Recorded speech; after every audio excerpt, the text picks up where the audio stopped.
Let's call this meeting to order. Madam Clerk, would you please call the roll? Certainly. Good afternoon. Mr. Brennan, Present. Mr. Rickerman, Aye. Here. Mr. McDowell, Yes. Mr. Duval, Present. Mr. Vine, Here. Mr. Davis, Just unmute, Sam. All right, he nodded his head. He's here. Mayor Benjamin. I'm present, ma'am. Thank you very much. Thank you. Reverend McDowell, would you bless us with the word, brother? Yes, sir. Let us pray. Praise to God for your loving kindness. We ask for your grace and mercy to be with each of us. Undergird us as leaders of this city with a sense of sensitivity for times like these. We pray for peace. We pray, as Martin says, a greater sense of love and a realistic view of what it is to care for each other. Touch us and bless us in creative and spiritual ways. We ask it in your name. Amen. Amen. Thank you, Reverend McDowell. Are there any amendments to the agenda? Mr. Duval. Mr. Mayor, I move that we amend the agenda in item 24 by deleting venue license agreement and by adding legislative affairs. All right. Thank you so much, Mr. Duval. Any other amendments? Seeing none, is there a motion to, I guess Mr. Duval moved, I'll second adoption of the agenda as amendment. Discussion? Move the previous question, clerk call the roll. Mr. Brennan, Yes. Mr. Rickerman, Aye. Mr. McDowell, Yes. Mr. Duval, Aye. Mr. Vine, Aye. Mr. Davis, Aye. Mayor Benjamin. Aye, thank you. We have before us the minutes of the January 5th, 2020 meeting. Is there a motion for approval? So moved. Moved by Mr. Rickerman, second by Mr. McDowell. Any discussion? We'll move the previous question. Clerk call the roll. Mr. Brennan, Yes. Mr. Rickerman, Aye. Mr. McDowell, Yes. Mr. Duval, Aye. Mr. Vine, Aye. Mr. Davis, Aye. Mayor Benjamin. Aye. Thank you, Madam Clerk, and thank you for expeditiously getting those done for the city. You're welcome. Madam City Manager. Yes, sir. Mayor Benjamin, a brief moment of personal privilege to recognize our own Chief Aubrey D. Jenkins. I think most of you are aware that he was recently appointed as the new president of the South Carolina State Association of Fire Chiefs, which is a huge honor and really doesn't surprise any of us. I guess I'm surprised he hadn't been it before now in his over 40 years of service, but we're certainly excited for him. He's excited about it. And I think he's just a wonderful champion for the profession. His passion always shows. And we're just so proud of Aubrey. Chief Jenkins, there he is. We're really proud of you. Thank you so much. We're incredibly proud of you, Chief, and we know we use the word pride sparingly, but more importantly, we're thankful for you and your service and your incredible leadership. It's been one of the major reasons we've been able to make it through one of the most challenging periods in American history. So thank you so much, brother. I got a good boss. He's always kissing up. He can't help himself. I'm surprised we don't have seven simultaneous fire trucks riding by our houses as we speak right now. That's the secret to longevity. Usually right on time. I think this might have logistically got the best of him. Who knows? But But you do have a great boss, And Mayor, I got 7 good sub bosses. Yes, right. he does. Right. Well, thank you for your leadership, man, and always you're an incredible leader, incredible firefighter, administrator, and man of God. So we're thankful. Yes, Right. he is. Thank you, Chief. Okay, Mayor Benjamin, at this time, we will have our normal COVID-19 situational report from Mr. Harry Tinsley, our Emergency Management Director, unless, of course, you have any opening comments, Mayor. I'm going to yield to Director Tinsley, and just again, thank everyone for their vigilance. So we have some systemic supply chain challenges, but we're seeing some success across the state with our hospitals and with the Pfizer vaccine, and certainly DHEC. Great partnerships working to get the Moderna vaccine out, and hopefully we'll start seeing more supply coming down from Washington and getting more of our people covered. So I want to thank Teresa, you and Harry for your leadership in making sure more and more of our citizens find access to the vaccine. We're still obviously unbelievably in the most dangerous period that the virus has seen, and we need to make sure that as we cling to hope that the vaccine will be uniformly, equitably, and aggressively distributed, that we continue to be as aggressive on the things that matter. Physical distancing and masking and sanitizing, they work, and indeed will save lives. We got some challenging days ahead, but we remain hopeful that we'll turn this corner in the not too distant future. So thank you. Yes, sir. Thank you. Harry? Ms. Wilson, we don't see where Director Tinsley has joined the call, and we're not able to reach him by cell. Okay. Well, we will carry on. Okay. And Yeah. maybe we can get back to him if necessary. Yes, ma'am. Okay. Mayor Benjamin, yes, sir. Ms. Devine had a hand up. Yes, ma'am. Yes, sir. Thank you, Mr. Mayor. Ms. Wilson, I was going to wait for Harry's situational report, and I'm sure then Ralph gets up, he will talk a little bit about the stimulus funds that will be coming down, and I guess some proposed as well. But one of the things that I've been thinking about and hoping with our amazing staff, we did a great job at getting out our funds when we had funds that were available to small businesses. So I'm wondering, can we explore working with maybe some CDFIs or minority banks? I know particularly Optus is doing an amazing job with getting PPP funds out into the community, but we all heard there was a lack of funds that went to business in general, but particularly some minority businesses that we work particularly well with. So if we could explore looking at how can we partner with some folks who do have the PPP funds and utilize our resources and our relationships in the community to really make sure that the businesses in the city of Columbia can avail themselves of that resource as it comes down. Absolutely, of course. So let's aggressively pursue that. It's a great idea. Mr. Davis? No, I wanted to second that. That is a great need, and the better we can do with that, I think the more we would be able to get the kind of assistance small businesses need in the city. And so I'm behind that 100%.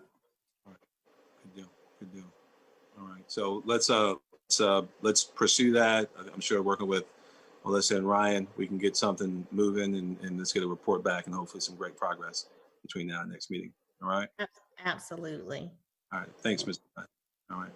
And we'll when Harry joins, we'll take his report at that time. All okay. Right? Keep on moving. So with that said, this is the time of year as the legislative sessions are beginning both here in the state and a new Congress.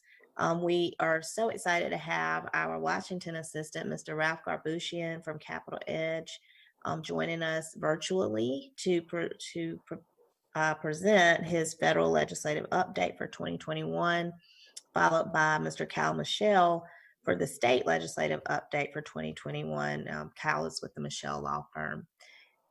Mayor Benjamin, we'll get started if y'all are ready. Oh, absolutely. Let's do it. Okay, great. Ralph, how are you doing?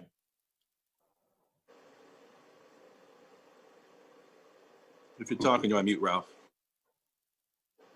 Oh, hi everybody. How are you? It's good to see all of your faces in person. I don't know if you know, but every once in a while, I'll start my video. There it goes. Every once in a while, your phone. Hello, everybody. Your phone will from the Photos app will pop up some pictures from sometime in the past and to remind you of that. And just this past weekend, it popped up December of 2019 when I was in Colombia, and Deborah and I were in Colombia, and I did take some photographs of Main Street and the state capitol decorated for the holidays, and so it's kind of interesting that popped up. And knock on wood, hope that we'll be able to travel to Colombia again soon and see you all in person again. Really quickly, and I apologize for. I'll get to my formal presentation, but in response to Ms. Devine and Mr. Davis's points about the Paycheck Protection Program and small business assistance, we have sent information to staff. Congress did take note of those problems with the first round of PPP, and they included a lot of provisions in this round of the Paycheck Protection Program to help it get to the smallest businesses and to help it get to minority and women-owned businesses, including the first days that the PPP application portal was open last week. Only CDFIs, only loans submitted via community development financial institutions could be submitted. And Congress also set aside hunks of the PPP loan money specifically for loans from CDFIs and loans from small banks and credit unions. So that's some of what they did. And then just this morning, we'll be sending this information to the city. But one of the things that was included in that pandemic relief bill was the Emergency Capital Investment Program, and that's money to help community development financial institutions kind of help sustain them and rebuild them as we emerge from the pandemic. So we'll be sending that out as well as what's popularly known as the Save Our Stages Act. Last week, SBA put out preliminary information about those grants. And those grants are for small independent venues, museums, theaters. Kind of the example in Columbia that pops to my mind is the Nickelodeon Theater on Main Street is kind of the classic kind of business that would be eligible to apply for Save Our Stages. So SBA has posted preliminary information about that and should have grant application info up on that soon. And we'll be sending to that. We sent the city information about what SBA has out so far, and we'll follow up once they have the grant applications open. And I apologize. I'm going to share my screen, and can everybody see that? Yes. Excellent, it worked. So this is a quick legislative update, and I'll try to go through this and leave time for questions. So just, I think you all are familiar with Capital Edge and with me and Deborah, but we've worked for the City of Columbia for over 30 years. Actually, it predates my coming on board. I started doing this right after I was born, so. But I think you know about us. We're a small firm. We only represent local governments and local government agencies. We know local governments and federal local government relations well. And our goal is to provide the city with comprehensive Washington representation. That includes advocacy, getting you and city staff timely analysis about legislative and regulatory issues, always being available to quickly answer questions both from Capitol Hill and from the city. If we ever do travel again, making sure that your visits to Washington go as smoothly as possible. And then, of course, most importantly, our goal is to make sure the city is aware of every federal funding and grant opportunity that is available, and not only to make sure that you're aware of those, but we work closely with staff when the city chooses to apply for those grants, whether it's helping review applications, getting support for those applications from the delegation, arranging. We just last week, the city was unfortunately unsuccessful with our build application last year for the project down on Hugie Street to complete the street grid there. But we had a good debrief with Department of Transportation staff last week, so they can have a stronger application going into this year. And then why doesn't this? There we go. So want to just really quickly go through some of what we worked on over these past 2 years, and I think I have to start out with the CARES Act. That is one of the 3 pandemic relief bills that Congress passed early last year when the pandemic was just going. And I always like to put the CARES Act into perspective. It was a massive bill. It was $2.2 trillion.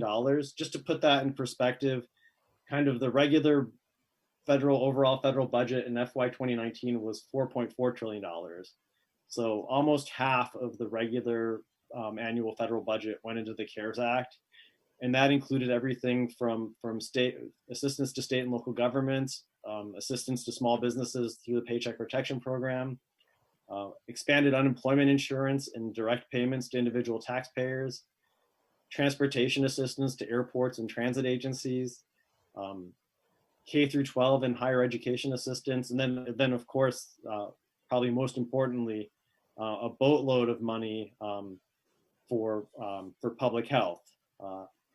And of all of that, there was over $2 million that came directly to the city, and millions more that came to cities partners like CMRTA, the airport, your public health agencies, your museums, your libraries, and that kept us pretty busy March, April, May, June, getting the city detailed information about all of that funding, and so that the city and its partners could take advantage of that. I would be remiss if I did not mention the Columbia Canal. We and city staff fought. I say a hard fought. I had to put that in the slide. A hard fought $42 million from FEMA for repairs to the canal.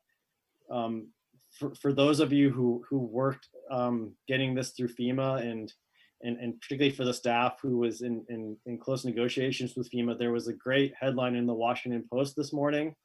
I'm not sure if people in the rest of the country are aware, but a lot of the costs of dealing with what's happened over the past 2 weeks security-wise in Washington is being borne by local governments, by the District of Columbia and by our neighbors in Virginia and Maryland. And there was a headline in the Washington Post this morning: FEMA denies DC, Maryland, and Virginia requests for reimbursement for inauguration security costs. So I think those of you who worked on getting that money from FEMA over those many years will appreciate that.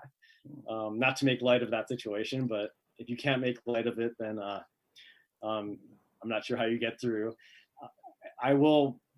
These next 2 slides, I'm mentioning them, and I think they're important going into next year, and I'll hit on that. This gets a little bit into the weeds, and I'm trying to keep it simple, but over the last 4 years, Congress has included extra money for infrastructure, including extra money for highways. And we worked with the House Appropriations Committee and the House Transportation and Infrastructure Committee, and kind of led efforts with Conference of Mayors staff to say, hey, Congress, that money should go through the Surface Transportation Block Grant, which means that rather than going to the state DOTs, that money went to metropolitan planning organizations, including the Central Midland Council of Governments. That was a good one to work on, and I'll get into this a little bit later, but I think it sets the stage for maybe building on that this year. The next is the For those of you who were around in 2009, you might remember the Energy Efficiency and Conservation Block Grant. The one time that program was funded, it's similar to the Community Development Block Grant program. Columbia received a direct allocation of $1.4 million. The House passed the Energy and Efficiency and Conservation Block Grant twice in the 116th Congress, including just last month as part of its major infrastructure package. So I think that sets the stage to have that included going forward in the 117th Congress. And then this was my favorite slide to work on because of the firefighter photograph. I think that's the most fun photograph I found. But this was a priority for Chief Jenkins. The major pandemic relief bill that Congress passed last month made the tax credit for volunteer firefighter equipment and permanent. It did not expand it, so we still have some work to do there, but it did make it permanent. We were able to increase or maintain funding for all core local government programs. And Congress finally passed the Great American Outdoors Act, which will significantly increase money to state and local governments for parks and conservation programs. And that's guaranteed funding every year. And so getting into the 117th Congress, and this is, it's hard to put a preview of the entire 117th Congress, especially, it's going to be very, very busy, I think, these first 6 months. But I've boiled it down to the first 100 days. The biggest thing from the city's perspective that Congress will work on is pandemic relief, including fiscal assistance. The pandemic relief bill that became law last month did not include fiscal assistance to state and local governments, not due to a lack of effort on the part of local elected officials lobbying for that. Mayor Benjamin, I think you'll remember twice you spearheaded about 50 South Carolina mayors to sign letters asking for that. And then I think after pandemic relief, from the city's perspective, the important things that Congress will turn its attention to are surface transportation reauthorization and infrastructure, climate change, energy and environment. Of course, they have to do a budget, FY22 appropriations. And then what I call the regulatory roller coaster. The Trump administration had a very aggressive deregulatory agenda, and I think that we're going to be kept busy tracking the next administration's efforts to undo a lot of that. So that will certainly keep us busy. Going back to the two slides I mentioned on transportation and energy, I put this in big letters and bold. As we look at fiscal assistance and stimulus, I think the big message from local governments has to be localize the money, localize. And that's pretty easily boiled down into 3 priorities. Increase funding for the Community Development Block Grant. I think that is long overdue, and we can make a strong case that if Congress wants infrastructure money to get out quickly, CDBG is a great way to do that. The Energy Efficiency and Conservation Block Grant, like I said, the House passed that as part of its infrastructure package. And I think we're in good shape to get that included and get that as an ongoing program that Congress funds every year. And then as Congress works on reauthorization of highway and transit programs, those have to be reauthorized by September 30th. Increasing the local share of the Surface Transportation Block Grant. I'll add in there also increasing the size and the local share of the Transportation Alternatives Program. So localize, and I think that has to be our message going into this year. And I think the Conference of Mayors and the League of Cities have done a good job laying the groundwork for that. And then, and there's me and Deborah, and I'll, I guess, leave it open for questions or comments. I went through a lot, and I probably left out a lot, so happy to take any questions. Thank you. No, thank you, Ralph. Thank you so much. Questions for Ralph? Ms. Devine? Just a couple, Ralph. Thank you so much for you and Deborah for all that you do. We talk about you often, and I'll tell you that you guys are just really great for everything that we need, and we appreciate all that you do. Couple questions. I was making some notes. Go back to my first note. The energy, I know it only passed the House. That block grant funding formula for the energy grants, do we know what that may be yet? We do. It would be the same as it was last time it was funded. And it's essentially a formula based on a combination of population and daytime population. And the daytime population factor is one that's particularly good for Columbia. And Deborah, my colleague, Deborah worked she was the energy lobbyist for the US Conference of Mayors at the time, so she knows more about this than anybody. But the idea there was that, of course, particularly for central cities like Columbia, energy use is not just based on your resident population, but all the people who come in Monday through Friday to work there as well. So that's the formula. It's a combination of population and daytime population. And then my last question really is, do we have any idea, I know it's all just being proposed right now, but out of some of the things that President Biden announced last week as it comes down the pipeline, and of course it would have to go through Congress, but is there an opportunity or possibility for a lot of that to come directly to local municipalities and counties, and just what we've gone through before? It would be great if we were able to get some direct allocations out of some of those assistance programs so that we can help our residents. So one of the more disappointing things about the pandemic relief bill that became law last month was it did not include state and local government fiscal assistance. The Senate just declined to include that, and they weren't going to include that. President-elect Biden, part of his $2 trillion, it's just shy of $2 trillion, but I'll say $2 trillion, it's a nice round number, includes $350 billion in state and local government fiscal assistance. And we are already working to make the case that that money needs to come directly to local governments. The first round of fiscal assistance back in March was states and then cities and counties over 500,000 population. The entire state of South Carolina has one jurisdiction over 500,000 population. That's Greenville County.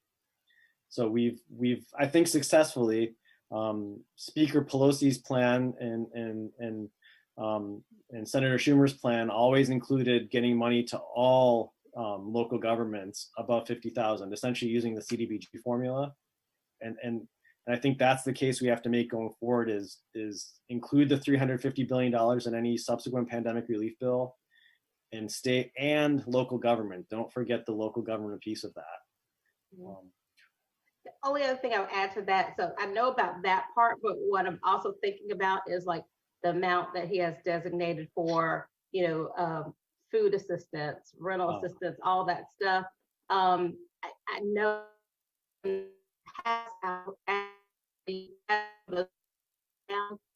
go to larger agencies, larger groups, but we locally have so many amazing nonprofits who are doing the work on the ground. I know Councilman McDowell has been out, handing out food boxes himself with some of these groups, and they have not been in the position because they're so small.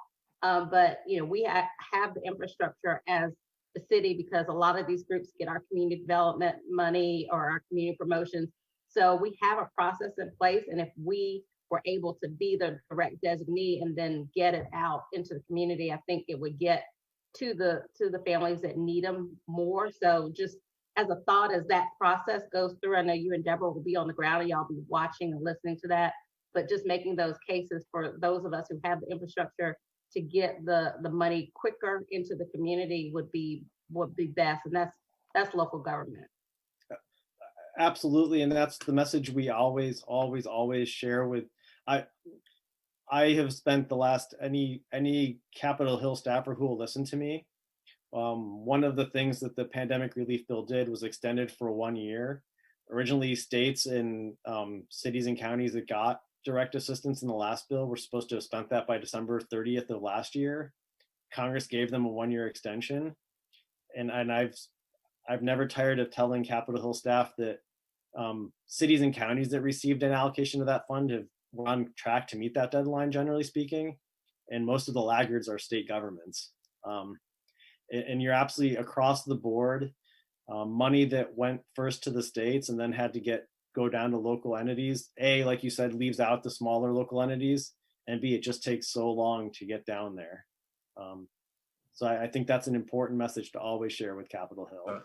So I think very clearly, and if there's language, one paragraph you want to specifically share with us, Ralph, we want direct financial assistance, direct to cities, no 500,000 population cap, straight to cities. And the language in the HEROES Act is great language, CDBG plus, give us as much latitude as possible. So there's a specific language that maybe that we all need to share in our communications with our federal officials. Let's just make sure we got that tight paragraph. That'd be very helpful. Absolutely. And Mayor Benjamin, I would add, which is certainly a testament to you all having the foresight to continuously have Ralph and have his assistance for us on the ground here. A recent example, and I think Missy and Gloria and others can attest to this too, is that I think Ralph and Deborah made us aware of some Treasury money. So it goes across agencies. And I want to say that had to do with rental assistance, an emergency rental assistance program, Ralph. So the funds are there as direct allocations, both Richland, Lexington counties. Neither of them, from what I recall in the email trail, seemed to know the money was there. And they were very thankful that Missy reached out to some of her counterparts in both counties after Ralph brought this to our attention. So it's that kind of collaboration too. And I just say that because, we're on the ground every day here, but we're not always seeing that. That wasn't a direct allocation to cities. It went to counties, and the counties didn't seem to know about it necessarily. They were very thankful and want to collaborate to make sure that the incorporated area of the city is included. But it's so necessary to have our boots on the ground in Washington. And I hope I didn't misspeak about that funding, Ralph, but I think it is direct emergency assistance for rental. Correct. The Emergency Rental Assistance Program, which goes to states and to cities and counties over 200,000 population. So they're getting there slowly. Right. Let's go to Mr. Brennan, then Mr. Rickman. Great, thank you, Mr. Mayor. Ralph, it's great to finally meet you. Look forward to working with you for a couple of years. It sounds like the Capitol Hill staffers do listen to you. You get a lot done for us, so appreciate that. When we talk about the potential infrastructure money that could possibly be coming our way, talk to us about shovel-ready projects. Is it to our advantage to have a short list of needed, desired shovel-ready projects to get at the front of that line to get those funded? I know it can often be very difficult. Always makes sense to have shovel-ready projects. It always made sense back in the day, way back in the day now, when we had earmarks and Congress could direct funding to specific projects. But it still makes a lot of sense to have your shovel-ready projects kind of lined up. And particularly this year, I think one thing, and I'll try to give a quick answer here, but if you read a lot of social media and a lot of that, a lot of people seem to think that the elections in Georgia mean that this torrent of liberal legislation is going to flow out of Congress over the next year. And the reality is that legislating is going to remain very, very difficult. And they're going to focus on a few things. And one of those things is infrastructure, because I think it does have bipartisan support. Mm-hmm. And I think the president-elect views a big infrastructure package as a way to goose the economy. And frankly, as a way to address what needs to be addressed. We've neglected our infrastructure. So there's probably going to be a focus on, even without earmarks, on getting money to projects that can move quickly. So yes, it makes a lot of sense to have shovel-ready projects identified. Perfect, thank you. And I guess one request would be keep your eye out for some land water conservation grant funding so that we can work with our wonderful Parks and Rec department here to get some much needed work done. If you could do that for us. Of course, and you know, I mentioned the Great American Outdoors Act.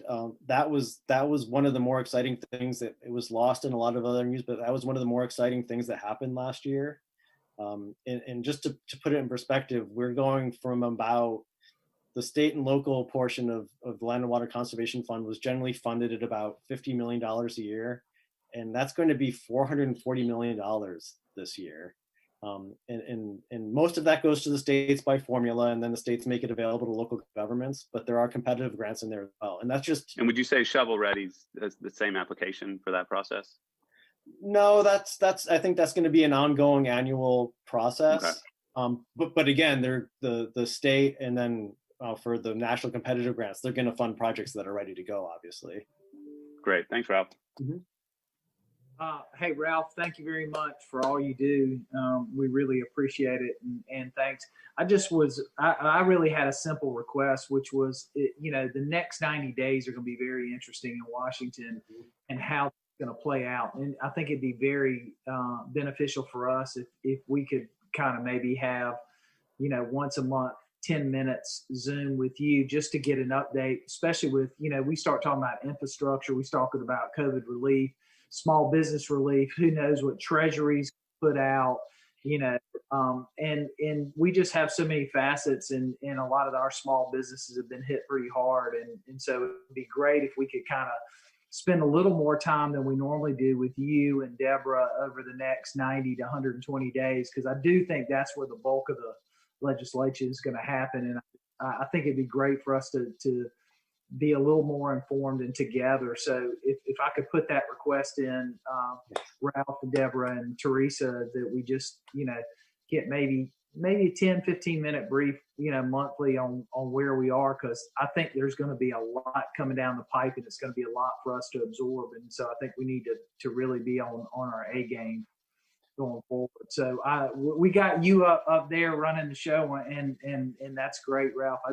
I think we need to know so that we can be supportive and make sure that we're getting you the proper information to make sure that we secure a lot of the funding and possible programs that we'd be eligible for. And let's also, Ralph, I think me and Tamika, let's be more intentional. Whenever we have open calls, comps and mayors, just kind of, you know, full update. Maybe if the open calls, let's get as many ears. I'll endeavor to make sure everyone has information just to log in and listen. And Tamika, when you have your NLC calls, if there are opportunities just for updates or advocacy requests, what have you. Ralph is wired in with all of them, works very closely with USAM's staff in particular. I know that helping shape things there, but I think as much information as possible, because you're right, there's gonna be a lot of stuff, new stuff, a lot of revamped old stuff coming back, and we want to make sure that we're set up properly, take advantage of every single opportunity on behalf of our citizens, and let's make sure we do that. So thank you. Thank you. Mr. Mayor, can I add, we do have open calls. Also, Irma sends out a weekly newsletter on Fridays.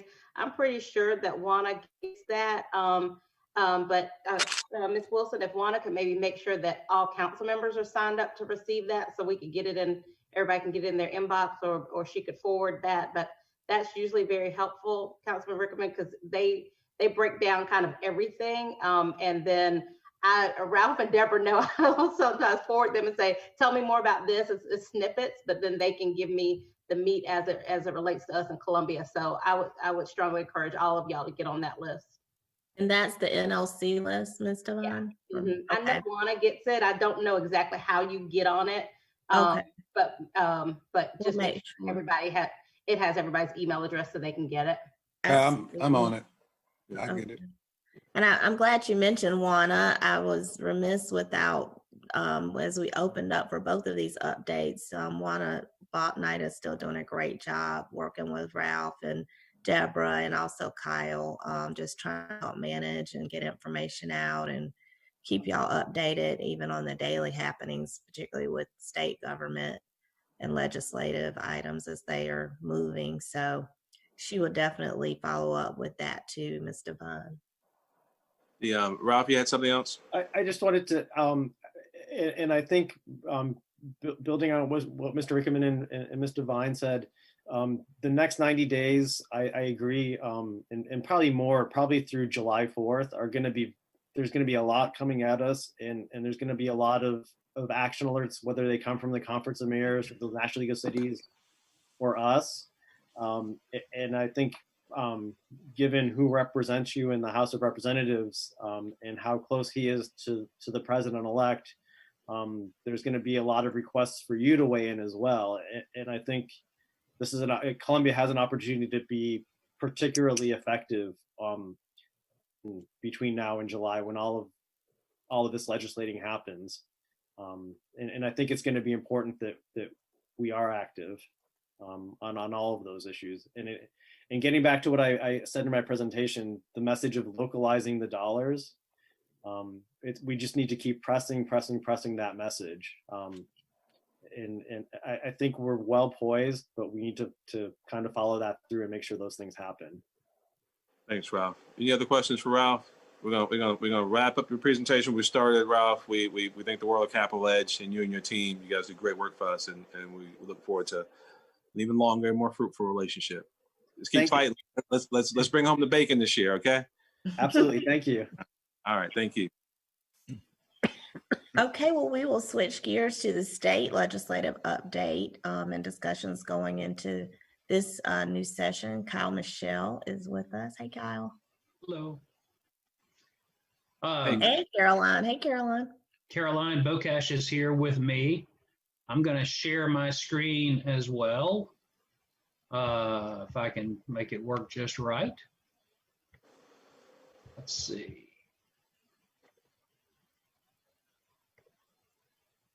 See if everyone can see that. Can you see the? Yeah. Yes. You're gonna owe us some copyright money on that flag there, Kyle. That's dollar a pop. Every time you use it's a buck, man. That copyright, I mean, that flag is widely available, which we very much appreciate. And my designer very much appreciates, our designer. I want to start off by saying thank you for the opportunity to work for the City of Columbia. We love that opportunity. Caroline Bocash is on the line with me. We work together.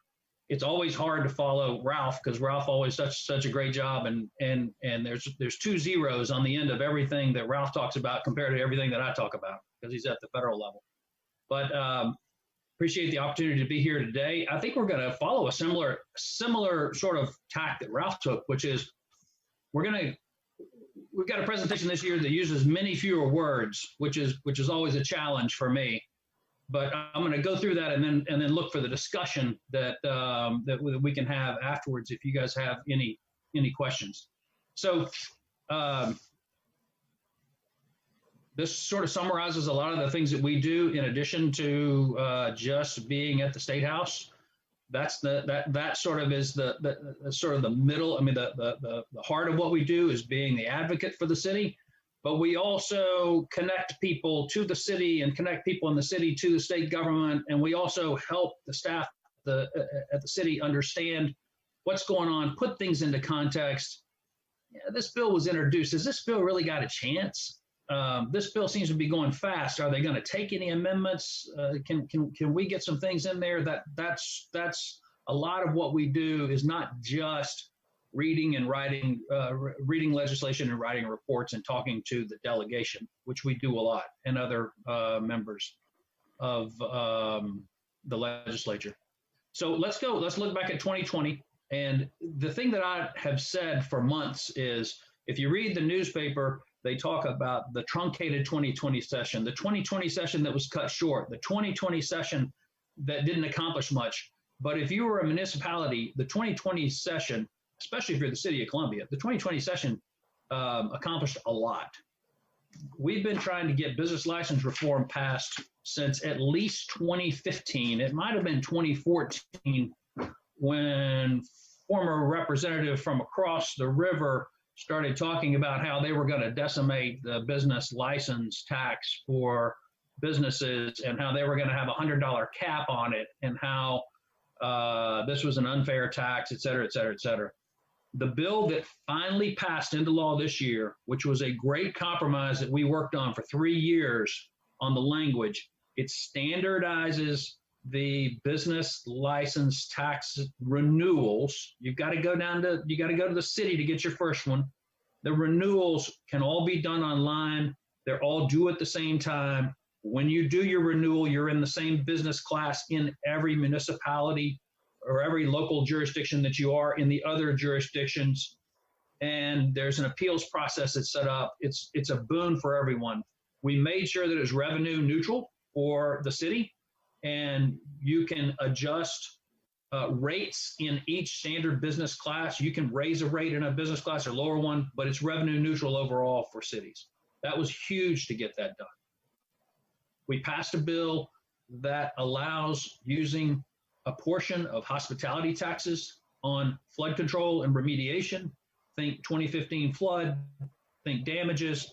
You have the option, whether we do it or not, now to use some hospitality tax funds for restoration of those public works projects. That bill started out as being on the coast just for rising sea levels. We made sure that it covered people inland who also have issues like what we've had.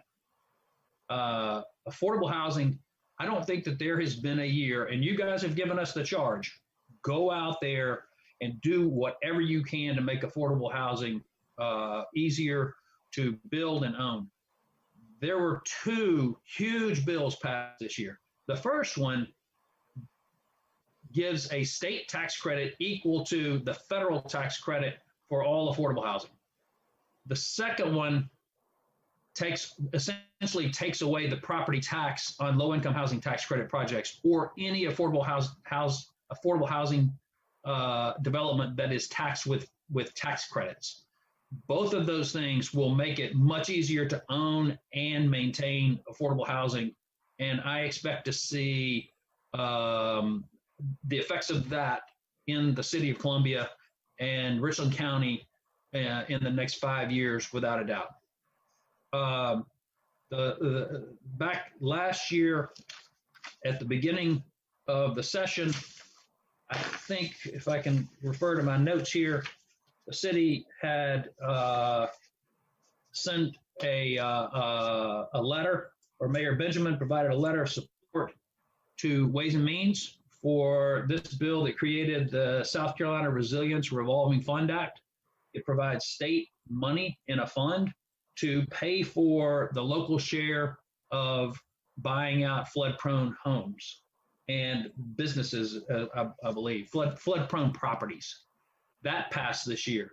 So we're up to that many things that passed already this year. In addition to that, the firefighter cancer health care benefit plan passed, which provides an additional amount of money to firefighters who get cancer while on the job, or I think it's within 5 years after they're no longer on the job. Something that the Chief Jenkins had been very much in favor for, something that we worked on, just advocating for it and talking to different members and saying the city's in favor of this, please try to pass it, et cetera, et cetera, et cetera. Okay. Now, we also go up there and try to take care of problems. I got a call a year ago from Chief Holbrook's, one of his assistants saying, Kyle, they've got this mental health patient transport bill, and it's a disaster for us. If they pass that bill the way it's written, we're going to have to implement these new regulations, buy this new equipment, assign new staff to this. We just don't have the bandwidth or the money to do this. So there we were in meeting after meeting on mental health patient transport. Bill didn't pass. We've had discussions. We've got our champions who are trying to move it in our direction. It'll be back next year. We're still working on that one. Bill came out of the upstate. I've got a bill that says you cannot have a stormwater rate that is any higher than the property tax paid on the property. Well, that's a problem, because I get a call from Clint Shealy. He says, Kyle, does this thing have legs?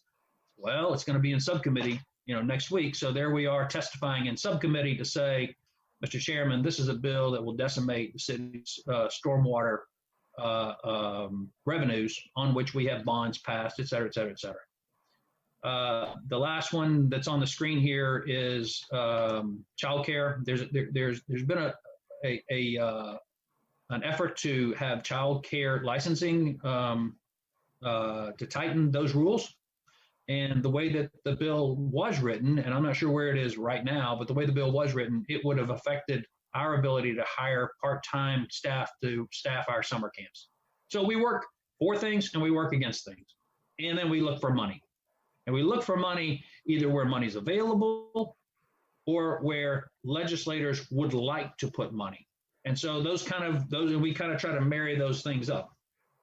We did get in the last budget year money for the All-Stars baseball field that we are slowly but surely constructing over behind the old Bethel Bishop apartments.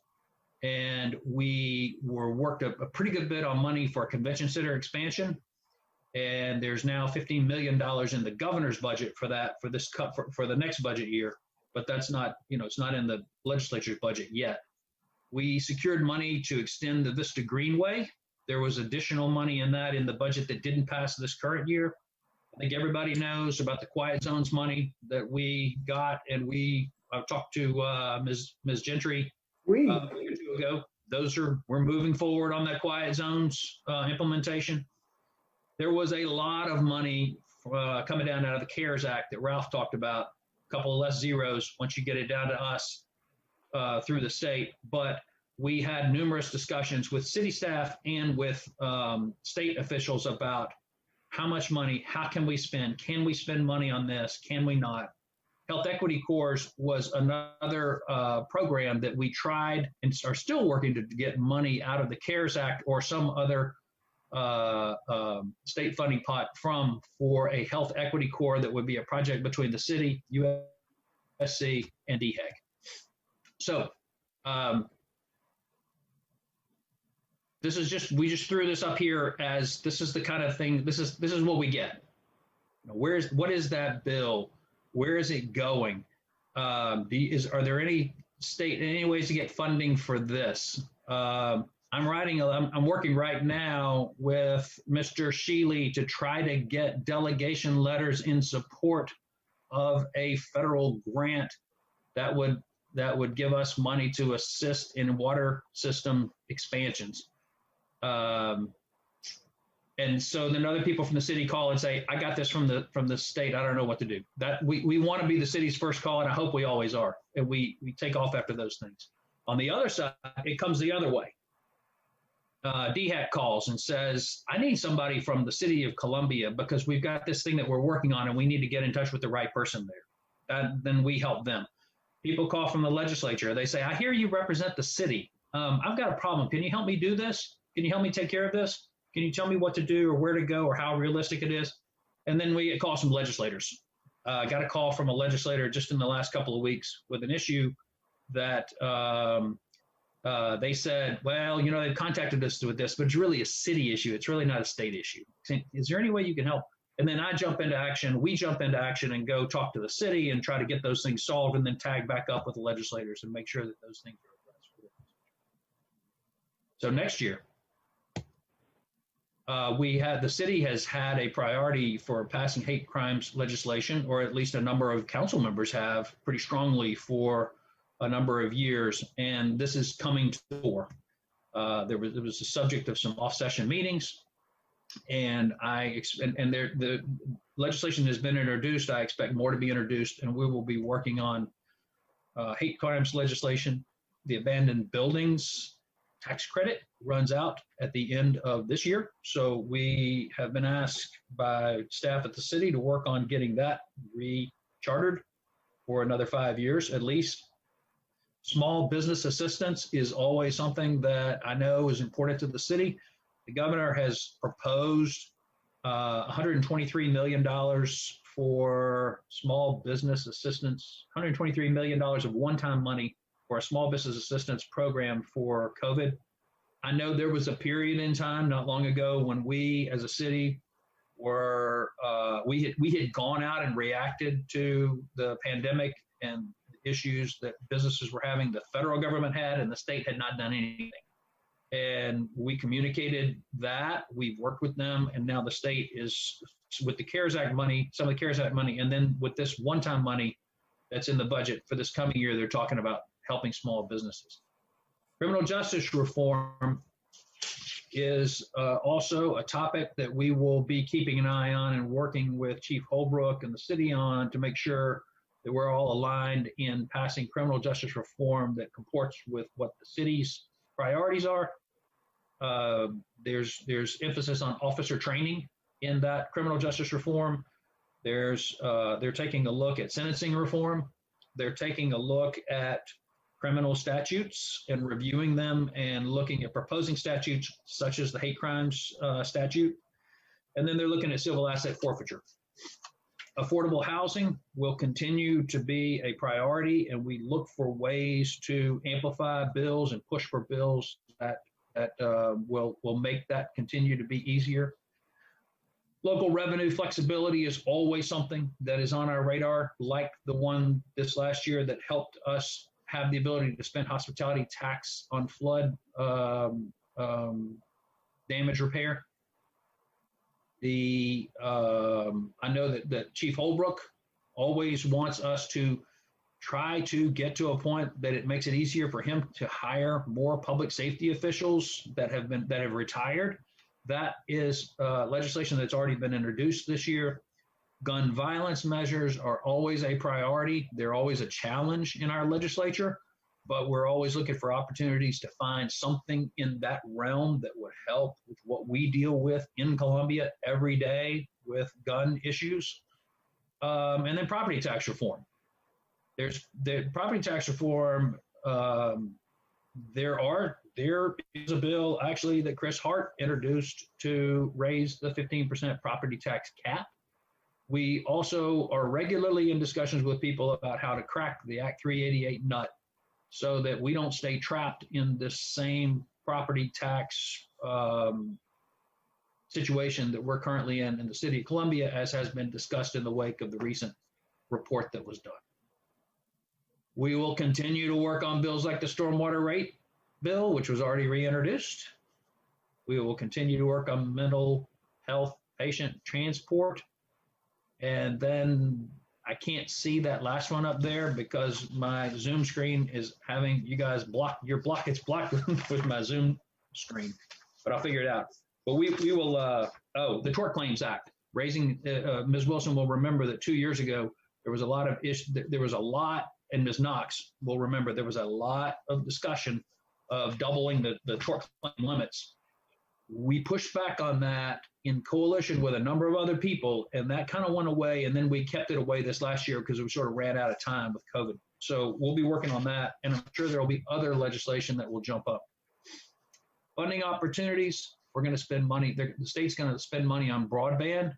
I'm not sure how much of that is going to be in non-rural areas, but we will be all over that.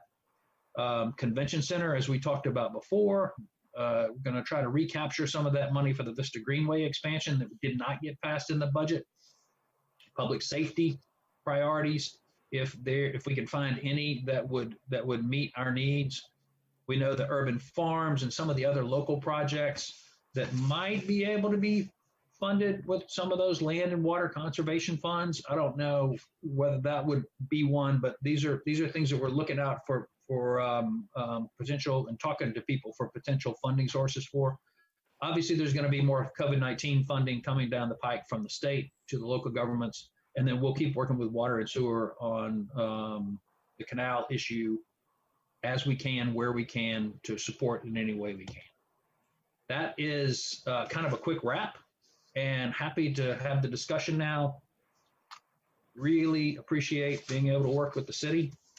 I think it's been a great partnership. I don't have 30 years like Ralph, but I haven't been doing it since right after I was born like Ralph. But we very much enjoy working with the city. The city has such a great staff, and you guys are such a good council. It is exactly the kind of thing that we like to do in what we do with clients all the time. Mm-hmm. Thank you, Kyle. Thank you very much for a comprehensive report. Questions for Kyle and Caroline? Daniel, you're on mute still, buddy.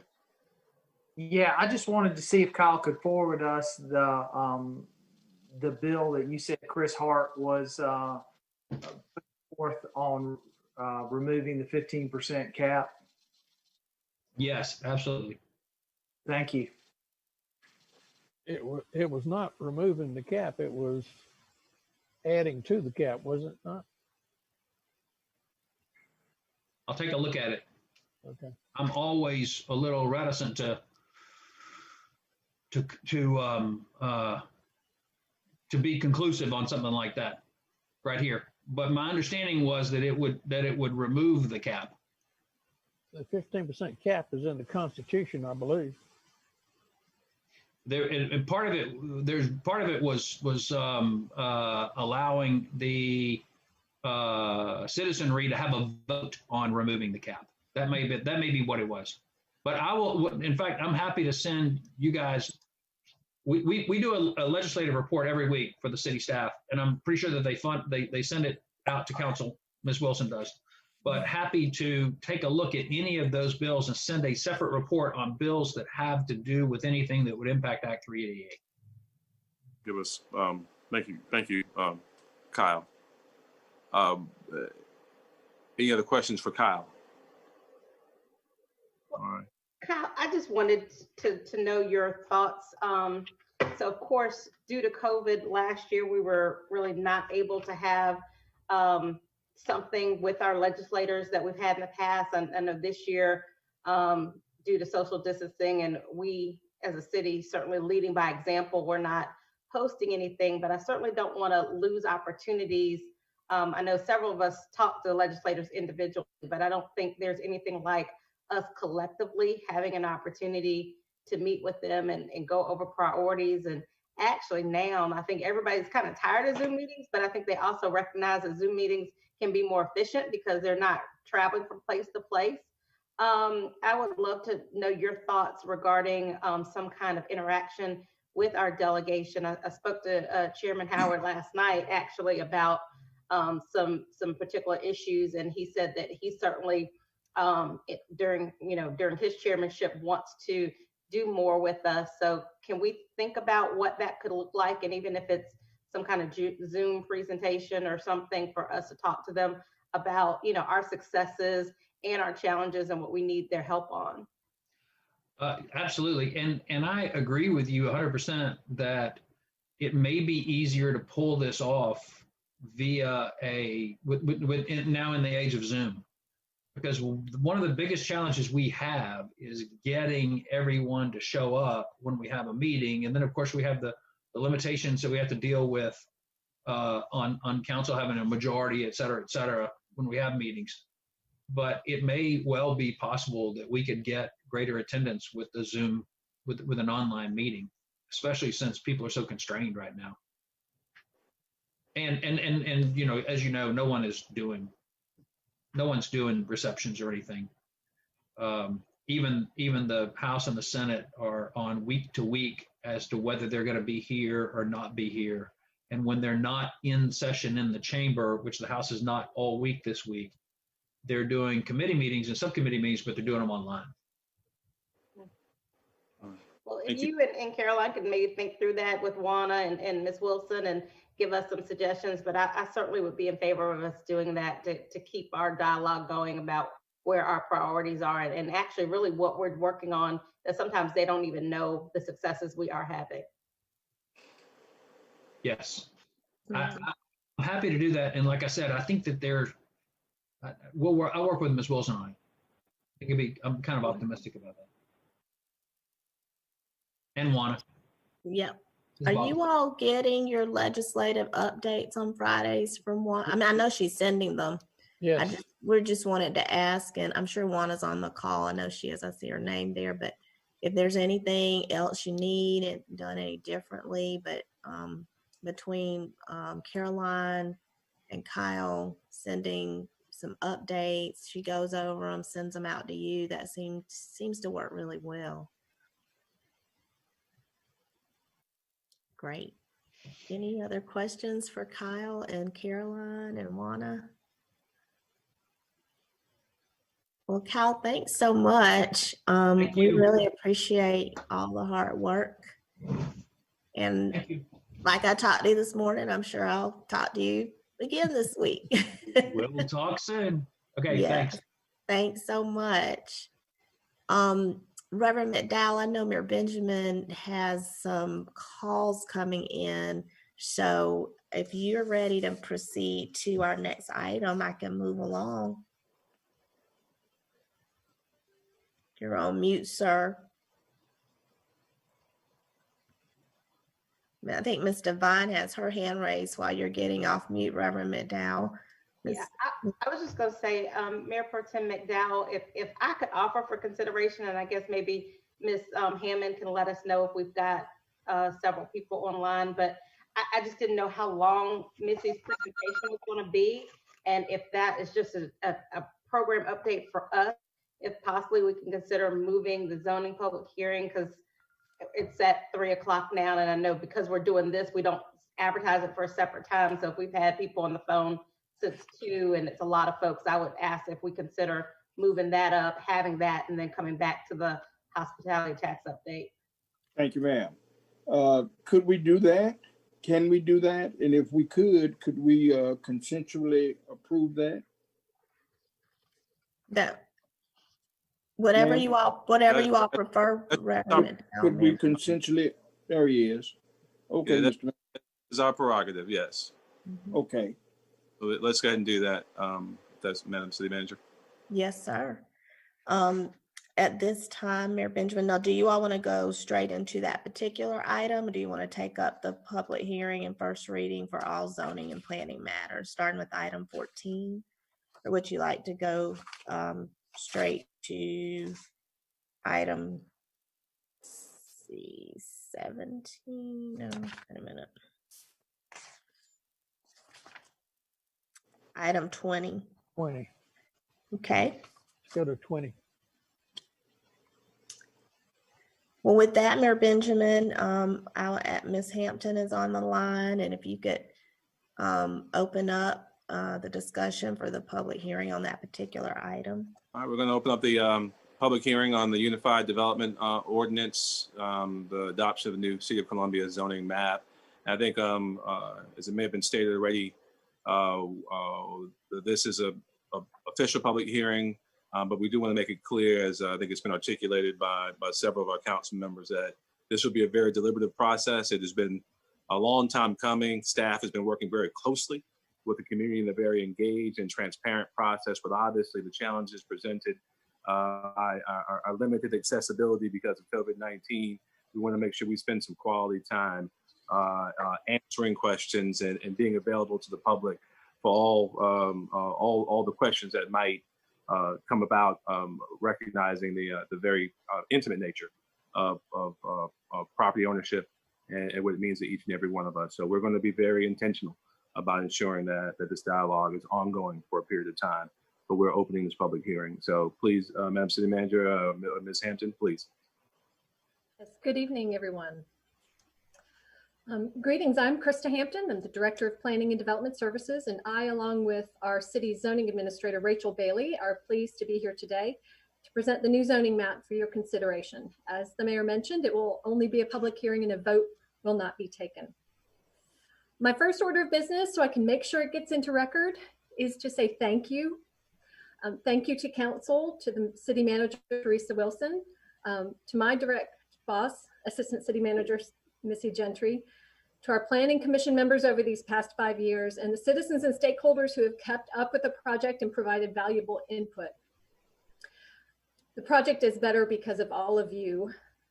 We had a terrific consulting team in Clarion and Associates and Planning Next who helped achieve the vision laid out by our community. And finally, I want to especially thank our amazing staff. Although some have moved on before the completion of the project, our staff worked tirelessly through many drafts of the code and subsequently mapping over 46,000 parcels, doing some of the most arduous and grueling work I have experienced in my years at the city. If you subscribe to what Teddy Roosevelt stated, in that nothing in the world is worth having or worth doing unless it means effort, pain, and difficulty, then this ordinance and map are surely worth having. We usually keep our presentations on zoning matters brief. However, because of the significance and to help answer questions received by staff and council, we will take a bit more time on this matter tonight to provide needed information. So let's first review the agenda for the presentation. During this presentation, we will provide context and background to the project to include a brief history. We will move into an overview of the Uniform Development Ordinance. So while the matter before council tonight is consideration of the zoning map to implement the recently adopted UDO, for those who may be new to the project, we want to provide information on this new code. The intention is to obtain input and allow for additional questions over the coming weeks. We will then review the new zoning districts that are illustrated on the maps. Next, we will review how to navigate the maps to see what the current and proposed zoning is for a given parcel. We will go over a proposed schedule for council consideration to complete the project. And finally, we will allow council to conduct the hearing and be available to answer questions. So how to comment tonight? In addition to viewing the meeting at the city's website, the public may listen to audio and participate in the meeting via telephone by calling 855-925-2801. When you're prompted, you can enter the meeting code, which this evening is 9907. At that point, you need to press *1 to listen. Stay on the line until public input portion of the hearing is announced. That will help our clerk immensely. Just stay on the line. If you are not able to stay until the end, however, you can press *2 and leave a voice message. Comment time is limited to 3 minutes. So when the public input portion is announced, you can do the aforementioned *2, or if you want to speak live, you can press *3 to be placed in the speaker queue. And staff will unmute callers during this time. Callers are limited to 3 minutes. And please, if you are participating by phone, make sure you turn off any of the other audio on your devices before you speak to avoid feedback. So let's review some context and background by answering some questions. So what is the Uniform Development Ordinance that this map is implementing? The Unified Development Ordinance, fondly known as the UDO, is a combination of the zoning and the land development ordinance for the City of Columbia. Zoning is the law that determines how land or property can be used in the city. It regulates the uses and the size and location of buildings and a host of other development related items like parking, landscaping, and signage. Zoning does not require you to take an action. It sets the table for projects and development, but it's up to the property owner to do the work to make that happen. So what is the role of the zoning map in this ordinance? To enact zoning regulations in the text, the UDO establishes varying districts, residential, commercial, industrial, that each have different sets of uses and standards. These districts are established by ordinance, and the official zoning map identifies the location of these districts, thereby specifying the land use and development requirements. This is what is under consideration by City Council. So why do we need this rewrite?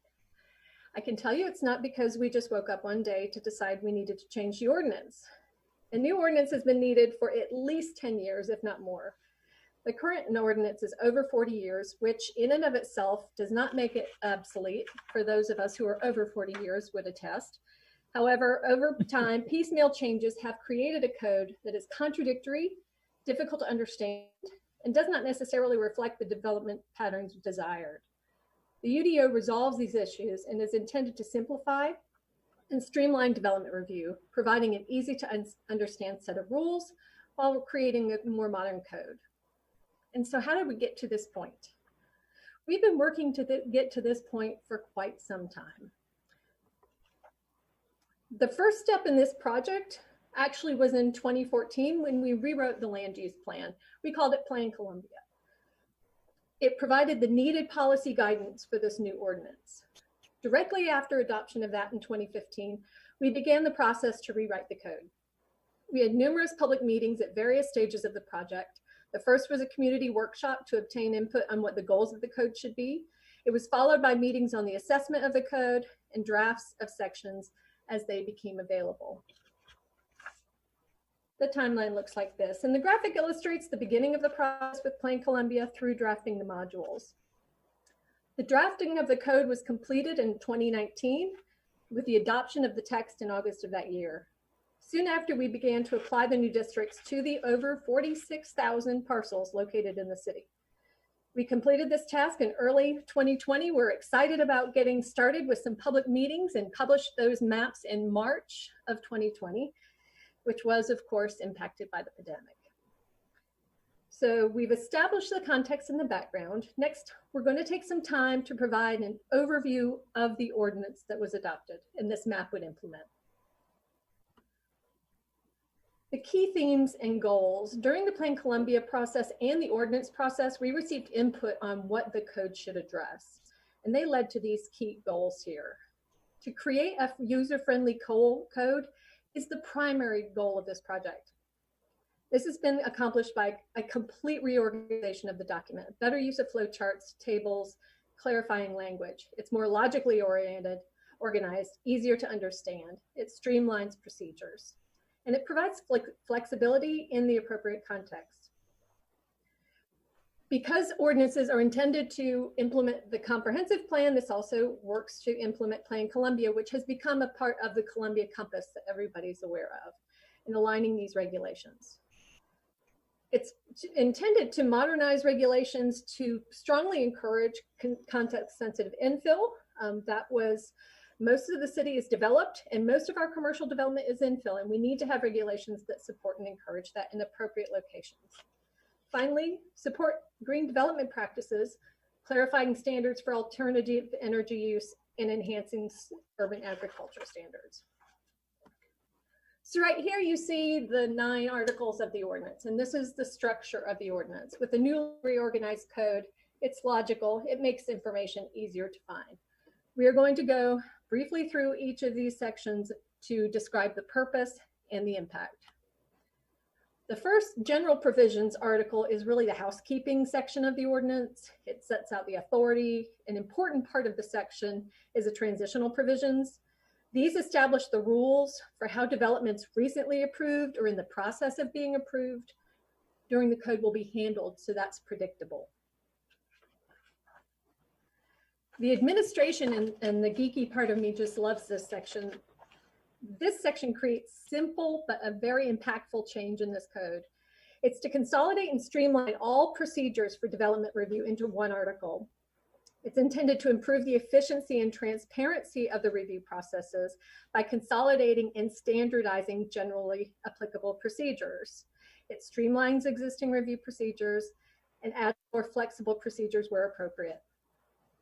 It's organized into 5 sections, so now a reader can go to one place to see who is involved in the process and the steps needed to complete it. To save my voice, I'm going to turn it over to Rachel for a section here. Rachel? All right, so next we have Article 3, which is our zoning districts. This article establishes the basic standards for the various base planned unit development and overlay zoning districts. The base districts include residential, activity and corridor, institutional and campus, and industrial districts, consistent with the structure of development types established in Plan Columbia. In addition, the lineup carries forward several current zoning districts and also modifies and adds new districts to better align the structure to policy direction that's set out in Plan Columbia and to make the current regulations more user-friendly and efficient. We have often the code. The reason for that is the use of tables. The format of the district regulations is greatly enhanced with the use of 2D and 3D graphics. These photos are there to show example development types, as well as tables to concisely summarize the standards. So while it is longer, it should be easier to understand, which we thought was a pretty valuable trade-off. The new zoning districts consist of 9 residential districts, 9 mixed-use districts, 5 institutional and campus districts, 3 industrial, and 1 PD. Now, PD was formerly called PUD. Residential districts have largely stayed the same, and we'll discuss that a little bit more on the next slide.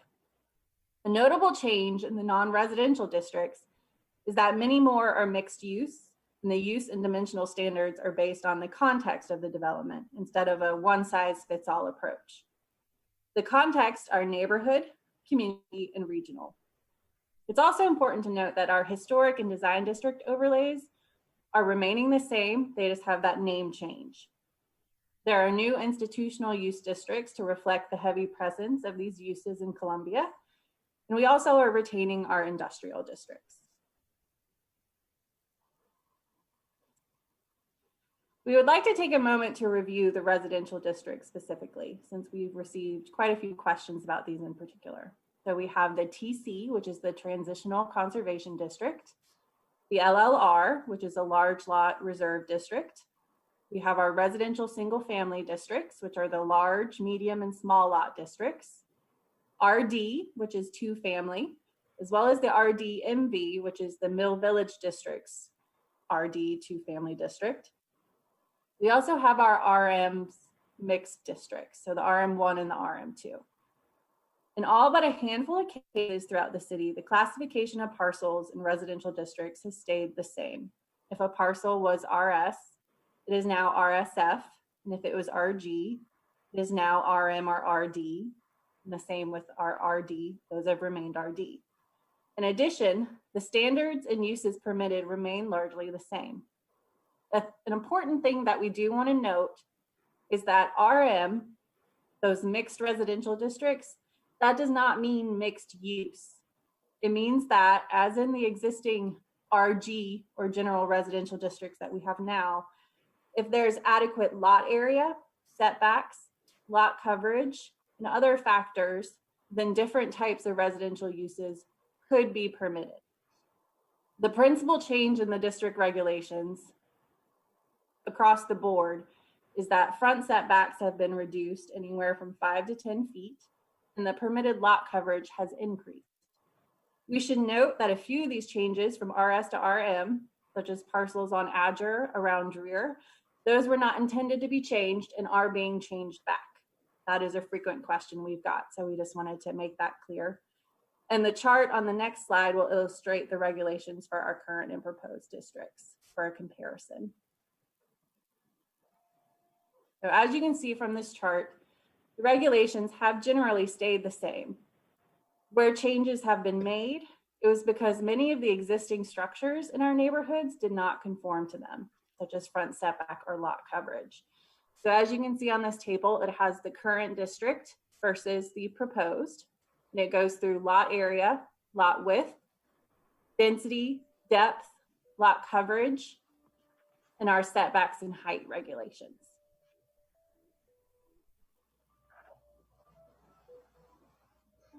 And just to note again, we do carry forward all of our historic, design, and community character districts. They remain in the same location.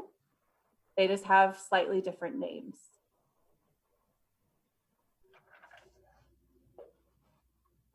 The next article is Article 4. So this contains our use regulations. So it consolidates our principal, accessory, and temporary uses. It includes use tables that identify what uses are allowed in what zoning districts. It also includes standards that apply generally across the board, as well as specific standards for specific uses. This section has been streamlined considerably. It consolidates the 305 uses we currently have from the obsolete SIC code into 123 uses with specific definitions at the end of the code.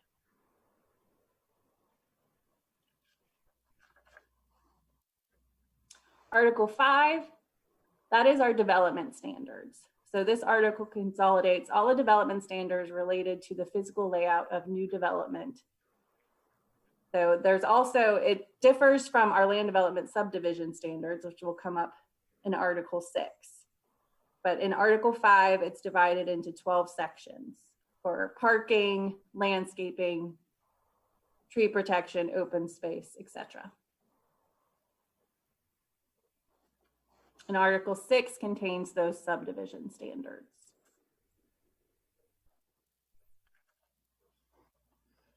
Articles 7 through 9. So Article 7, that is our nonconformity section.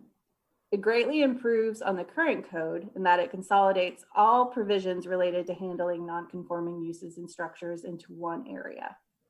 There are new provisions for dealing with non-conforming site features, including off-street parking, landscaping, and signs. It builds on the partial compliance provisions in 17.411 of our current ordinance that pertain to expansions and renovations of existing buildings. Article 8 consolidates all enforcement provisions for the zoning code.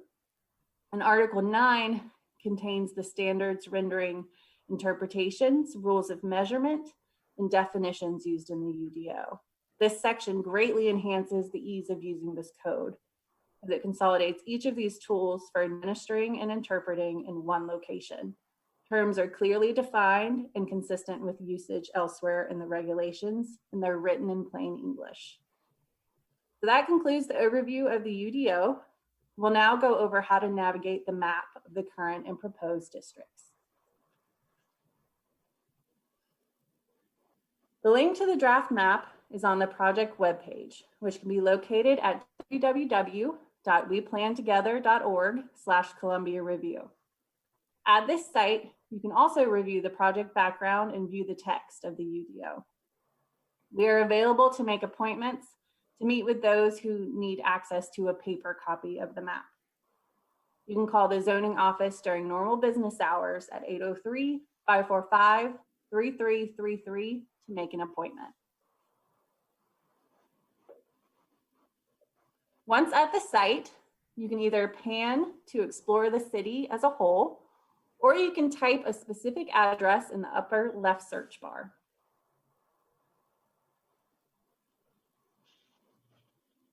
On the right side, you'll see the layer list. You can choose to see the current or proposed zoning by selecting the zoning district in the layers in the upper right.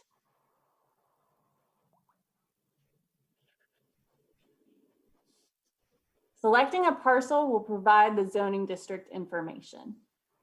An important note, if you're searching for a specific parcel and it does not have a classification that comes up, that means that the parcel is either split zoned or it has been recently annexed and hasn't had a district assigned yet. Please contact the zoning office for information.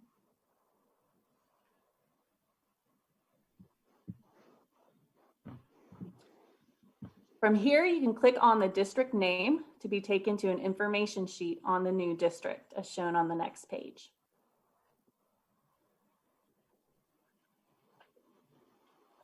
A new window will open showing you the information on the district.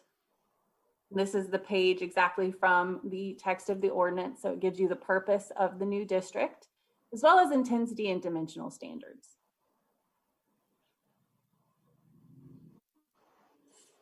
Our overlay districts, as we mentioned before, a lot remain in the same area, but we do have 3 new overlays.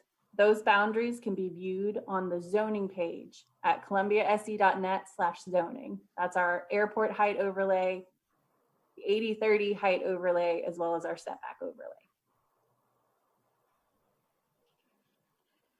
At this point, we were going to go to an online map, but I think in the interest of time, we'll have that available to review once council has some questions on the map. That was a great way of overviewing it.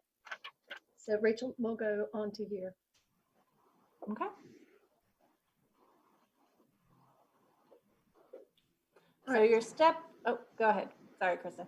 No, that's okay. Yeah, I'll go ahead and take those steps to determine the basic regulations. So if you have a house, first you go and you find that zoning district within the viewer. Then within that text of the document that's also located, you can download that or view it online at that same location. Navigate to those pages in the district page in Article 3, or you can just pull it up as Rachel showed you to show the regulations for that specific district. Then to see the use tables that are permitted within that district, you go to the Uniform Development Ordinance and navigate to Article 4, and it will show you, it's a table that shows you the uses that are permitted. We'll have a P. A C means it's conditional. So there are conditions for you to have that use. And S means it's a special exception from the Board of Zoning Appeals. And if it's blank, it means it's not permitted. In addition, for commercial developments, we'll review the development standards in Article 5 that Rachel mentioned. And I was remiss, you saw all of those, the fabulous map with the links and to the charts and to the district pages. We could not have done that without our amazing GIS team. They worked really hard and were very solution oriented, helping us to get that viewer out there, and we are greatly appreciative for all of their work. So we've reviewed the background, the history, we went over the uniform ordinance and the districts in particular. So here is our proposed schedule, and council, this is a proposed schedule to find a way forward to get this project to completion while allowing for additional input and meetings. So we'd have this public hearing this evening. We will have available, and I'll bring that to your attention on the next slide, one-on-one appointments. So we would schedule those over the next week. If we need more, we'll schedule more. Through February 26th, we'd have this period for additional input, stakeholder meetings with the neighborhoods or any other groups. We need to amend the effective date of the ordinance in the code. It's currently set for March 31st, so obviously we have to defer that. We would put that back to August 30th. We would bring City Council the reading of the new map to you for a first reading on April 6th. Simultaneously, we'll be bringing the changes that are identified through this process to Planning Commission on their May 3rd meeting. That would then have a City Council second reading of the entire map on June 6th. However, it would not be effective on that date. July 20th, we would bring you the changes to the map, thereby amending that map prior to the effective date. And we would have the second reading on the revisions on August 3rd, and then everything would become effective on August 30th. We need that lag time in there to allow us time to reconfigure our software, work on some of our forms and the like. So as I mentioned, we have opportunities for one-on-one meetings. These are either by phone or a teleconference. To schedule those, you can go to our website at columbiasc.gov/zoning, or the We Plan Together website, or you can email us at zoningnap@columbiasc.gov. Those are the preferred ones, or during the regular business hours, give us a call and we will set up an appointment for you. And Mayor and Council, that concludes our public hearing information. So just as a reminder, you may, if you want to, at this point in time, either press *2 to leave a voicemail if you need to go, or press *3 to be placed in the speaker queue. And staff will unmute the callers as they come up. Note there is a short pause as the call is admitted, and callers are limited to 3 minutes. If you are participating by phone, make sure you turn off any audio on other devices before you speak so that we can avoid feedback. Thank you, Ms. Hampton, and thank you very much the entire team for the comprehensive presentation, even more so the comprehensive process that we've gone through.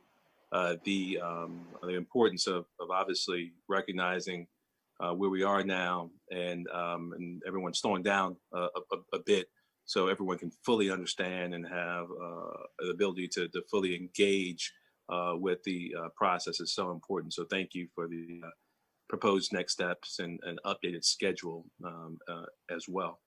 Madam Clerk, who do we have up first? And would you restate the rules for folks, please? Yes, sir. As Krista stated, callers will have 3 minutes to speak. If you haven't already done so, please press *3 to join the speaker queue.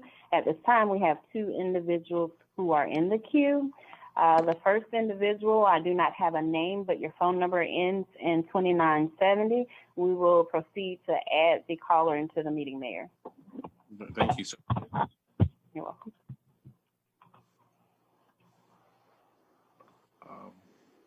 Our first caller. Hello, I have a question for Rickenman. Back at the start of all this COVID stuff, you said that you believed that COVID restrictions were unconstitutional. Why do you support them now? And I apologize. We need for all callers to state their name for the record. Michael Bailey. Oh, Michael Bailey. Michael Bailey. Just in the interest of preserving the focus on the public hearing before us, if Mr. Bailey, if in the at the end of the agenda, if Mr. Rickman wants to take up that question, he can. I think he may dialogue with. Oh wait, so why are you guys ever going to talk about this again? No, we're talking about the proposed regulation before us. So I wouldn't. I'm not going to have any opportunity to ask about it otherwise. I would ask. No, you would actually. I'm asking everyone. Obviously, Nope. we want to make sure that we remain focused on the issue before us. That is a legitimate public policy question, Mr. Bailey, not the issue before us right now. When am I going to be able to ask it? At the end of the agenda, when we have opportunity for public input, and obviously if we're able to aggressively get through the agenda, that should be very soon. So I would encourage you just to maybe be a little bit more patient if possible. I would really appreciate that. Okay, I'll wait. I'll ask him again then. Thank you, sir. Thank you so much. Thank you, Mr. Bailey. We have next, Madam Clerk. Okay, right now we have a Mr. Haynes Paul, or Paul Haynes, who will add the speaker to the meeting now. Thank you. You're welcome.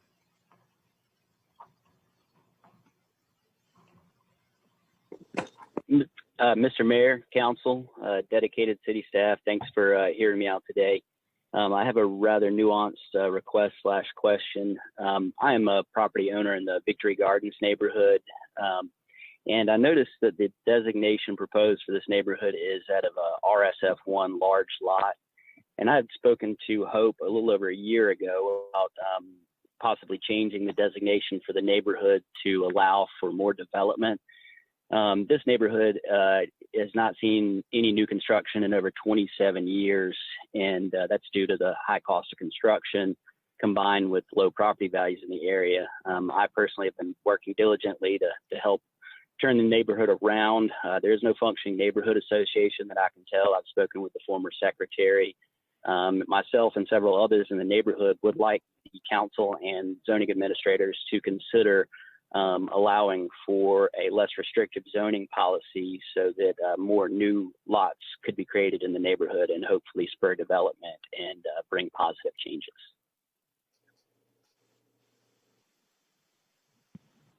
All right, thank you. Krista, can someone help answer that? Yes, we've actually been in contact. So we will, I think we can have that conversation offline with him. Ms. Devine has assisted us in making this connection. So we will continue those conversations. Super. Perfect. Thank you so much. And thanks for your leadership in helping get things organized in the neighborhood. Strong neighborhood associations make a strong neighborhood, and strong neighborhoods make a strong city. So thank you. Yes, sir. Thank you for taking the time to listen. Yes, sir. Madam Clerk? Okay, Mayor Benjamin, at this time, we have a voicemail message from Miss Diane Wiley that I would like to play into the record. Thank you, ma'am. Welcome.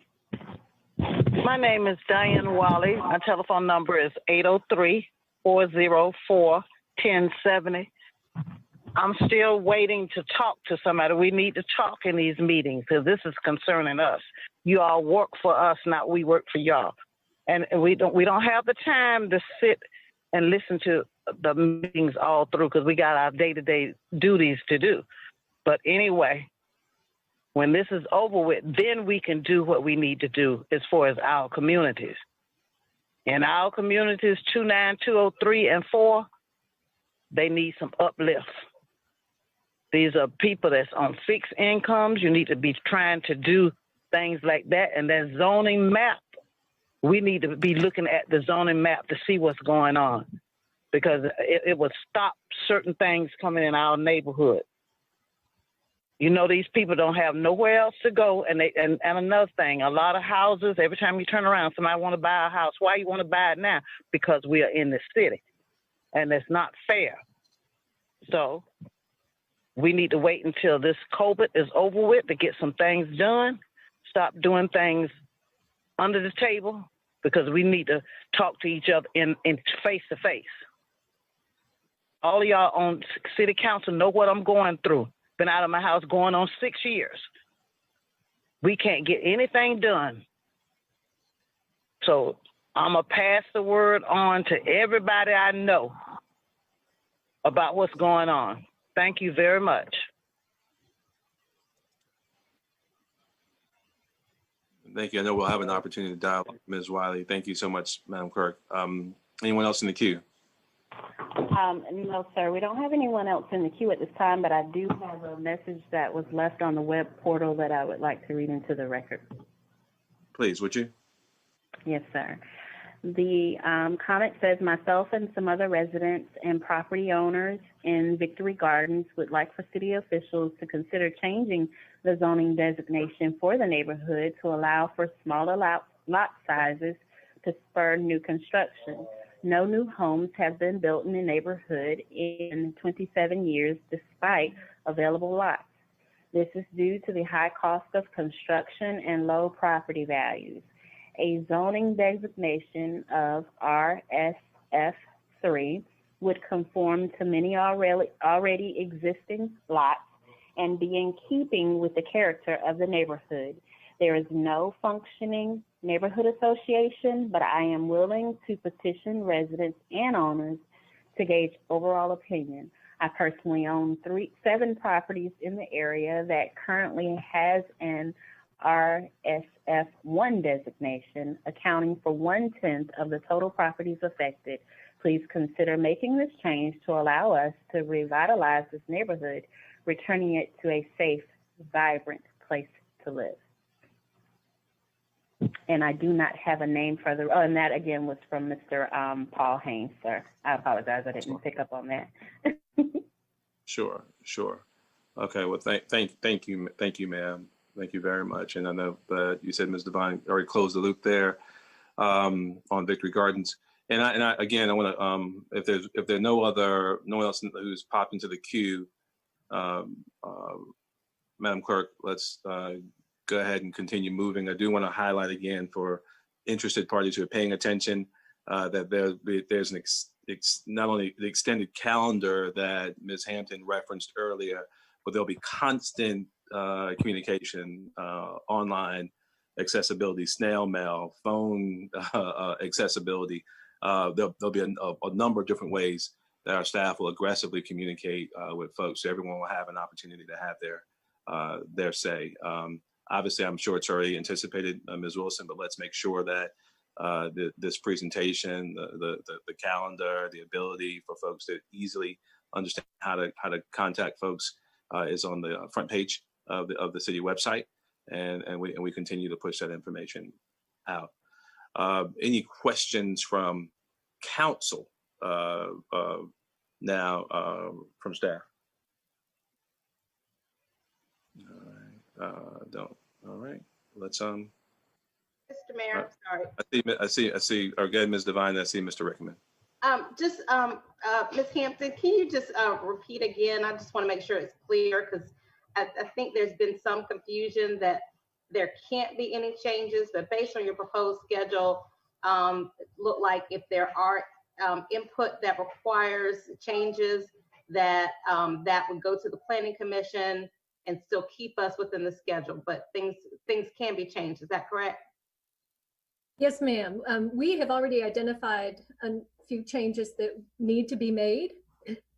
Those were mentioned earlier, in addition to a couple others. With 46,000 parcels, you're going to have a few that you identify. So those, along with others that we will actually bring back as part of that process to a work session to council, to make sure those are aligned with you all's goals, and not so that we don't have to do this more than twice. So we will gather those up over these next days, bring those back to you at a work session type meeting, and then bring those changes back on those dates that were listed with July. So we are going to make changes, and we will make additional changes as a result of the feedback and direction from council. Thank you. Daniel? Yes, I just wanted to ask Krista what the best way is to connect. I know that gotten several phone calls, and you were very helpful with the Wood Creek folks and other folks who had questions. Do you want to continue to use that platform that we did with Wood Creek and some of the other neighborhoods where people were able to log on and kind of have a point person ask questions if necessary? And I know you made some corrections and clarified some things for the Heathwood neighborhood and others, but just wanted to see if that was your preferred way to handle some of these questions that may still pop up. Certainly, if it's kind of neighborhood wide, if it's more general like that, it's best if we can get as many people together as possible to go over those questions. Once we get into the weeds and maybe property specific questions, that's where these 101s are useful as well. So we'll be flexible in how we get this information out. But for time's sake, it's best if we can get a bunch of people in a call or on a teleconference. And then if people have things that they need to dig into, we can set up a subsequent meeting. Mr. Mayor. Yes, sir, Mr. McDowell. Yeah, I'm sort of in agreement with Daniel. You did a presentation for the Lion Street community, and it was well accepted, and all questions were answered. So if we could do something similar to that as we push forward, that would be tremendously helpful. Absolutely. This is going to be a master class in constant communication, y'all. So I think every question you get, whether big or small, any neighborhood, from a group or from an individual, let's make sure we have a seamless amount of transmitting those messages to our staff, and they are ready, willing, and able to try and address those concerns. And as Ms. Devine's question indicated, if changes need to be made, we have the ability and authority to do so. So let's just keep on, Teresa, again, just recognizing that people get all the information from so many different sources right now. So let's just endeavor to be fully transparent as we make this very important step forward, which indeed is what it is. So if there are no more questions of Krista and the team, then I'm trying to make sure we're understanding we do call this public hearing to an end, right? Or do we leave it open? I'm trying to remember what we discussed previously. We've got some more things in the public hearing. Oh, okay, please. I'm sorry. Let's keep on going, guys. Thank you, Ms. Duval. Keep on going. Start off with 14. So are you all done with this item, Mayor? Yeah, we are. Yeah. Yes, ma'am. Yes, ma'am. Sir. Thank you. And I wanted to say thank you to our wonderful sign language interpreters. And Krista was thanking all of you and us, but we certainly have to thank her and her team. This has been quite the undertaking. They've done a great job. All right. Good deal. Let's go on back. I apologize though, we had the whole thing done with 20 since that was a big one. Going back to 14. Yes, sir. All right. And Krista, are you prepared to switch gears back to these items? Hope y'all can see my screen. Yes, ma'am. All right, so we have an annexation with future land use map and zoning map amendments for a 0.47 acre portion at 680, it's Candy Lane. It's a request to annex, assign a land use classification of UEMR and assign a zoning of C2 with the flood protective area. All right, is there anyone here to speak in favor of or against this? Madam Clerk? No, sir, not at this time. We would ask that if someone would like to speak in regards to this matter, that they press *3 to join the speaker queue.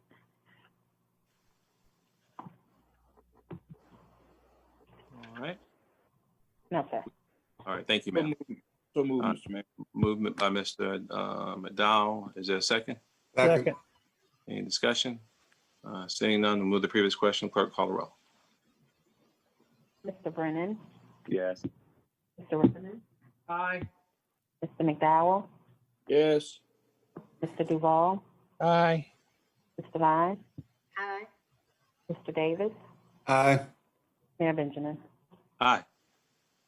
Annexation with future land use map and zoning map amendment at 0.509 acres on the south side of Candy Lane.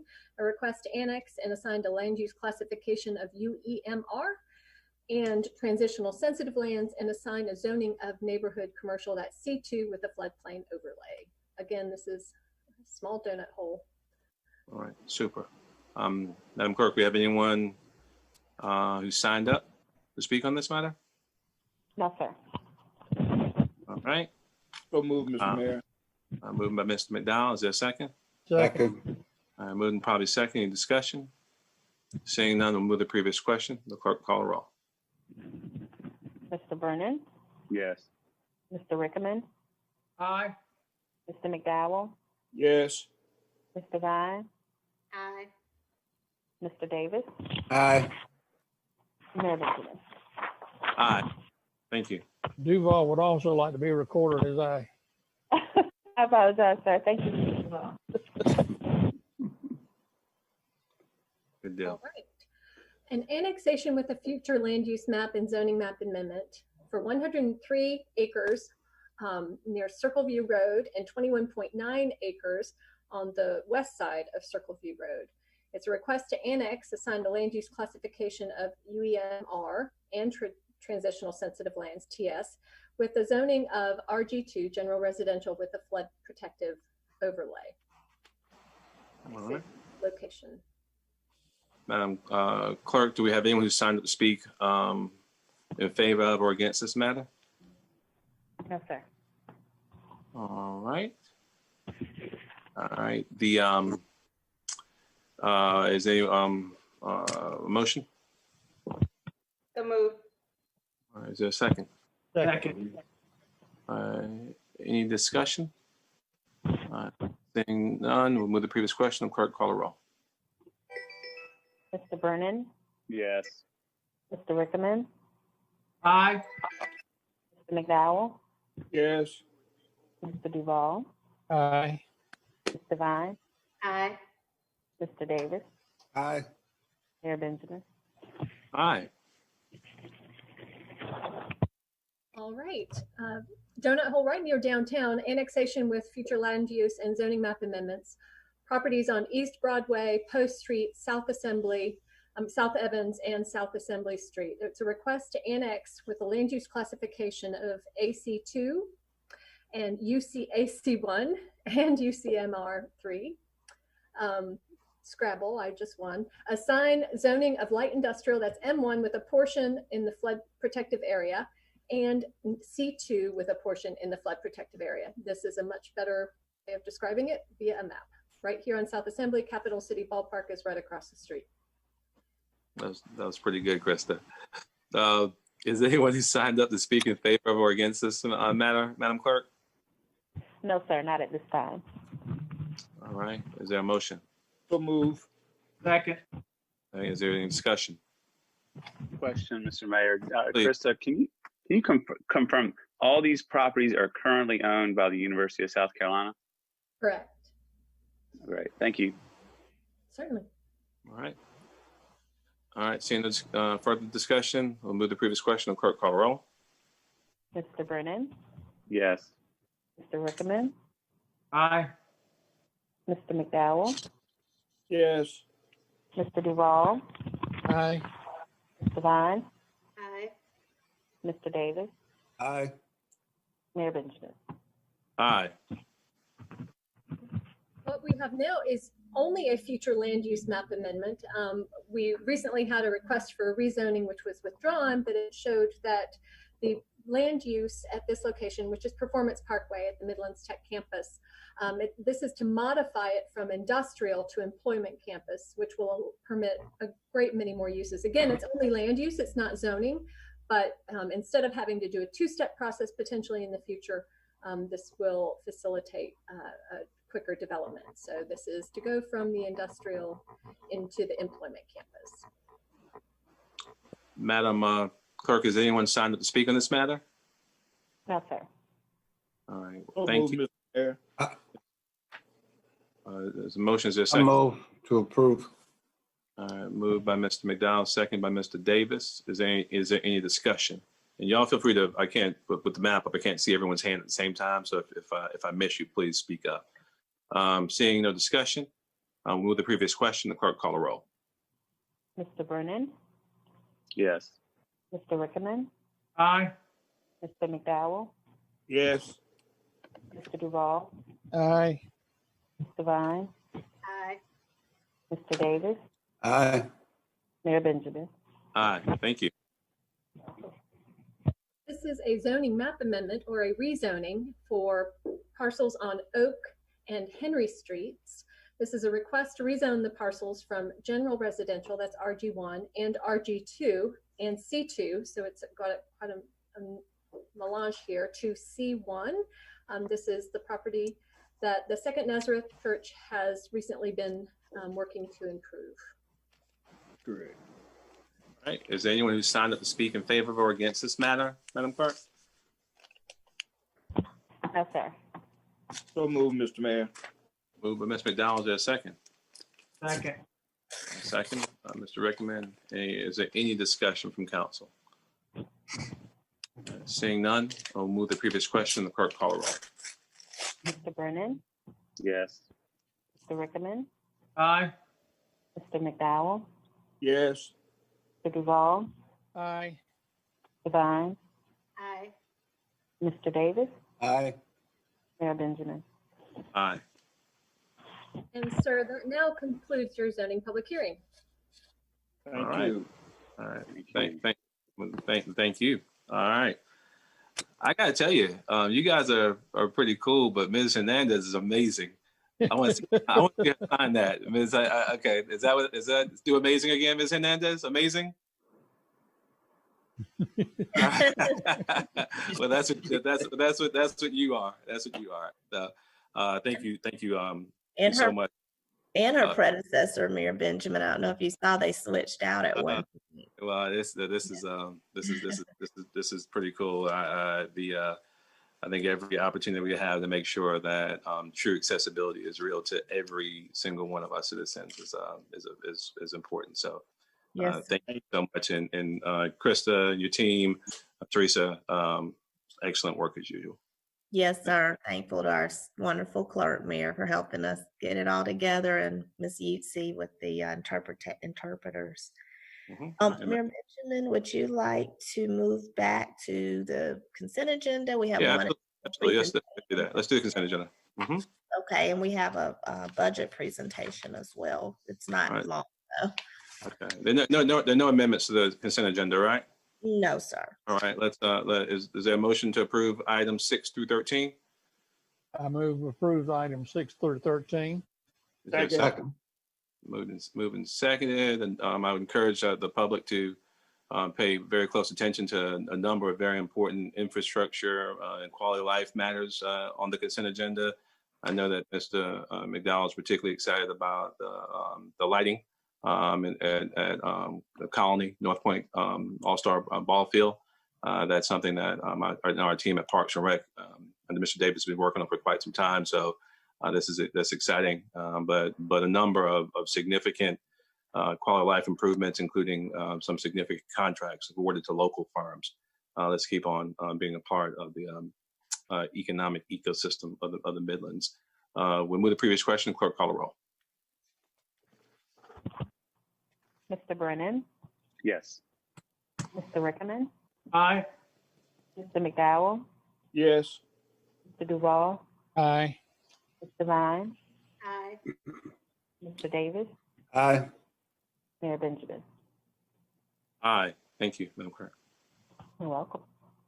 Mayor Benjamin and Council, I do have a resolution, item 21, resolution number R 2021-005, authorizing the city manager to execute a First Amendment to the venue license agreement between Hartwell Capital LLC and the City of Columbia. All right. Is there a motion? Move approval. Is there a second?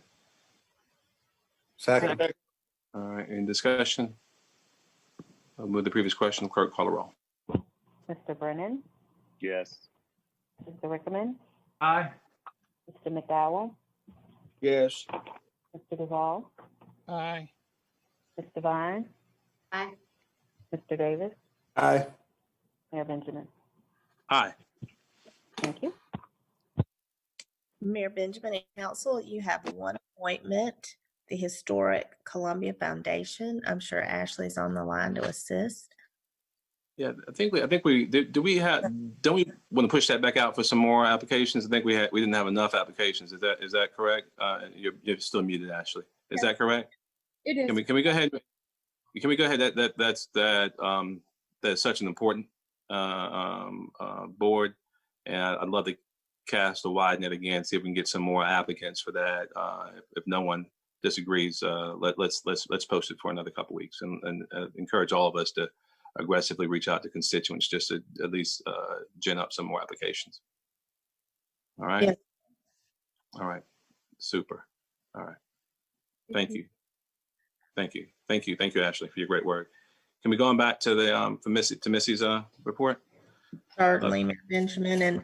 And while she's getting her presentation teed up, Director Tinsley's situational reports in your inboxes for the second time. I know they're working on some things for tomorrow, and I don't know that he had anything else to report other than what's in your inboxes. Okay. All right. All right.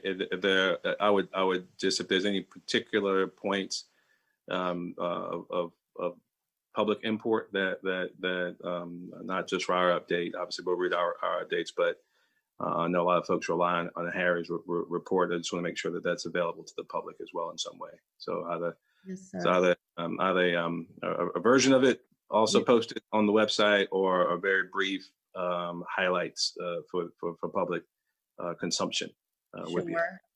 All right. So one.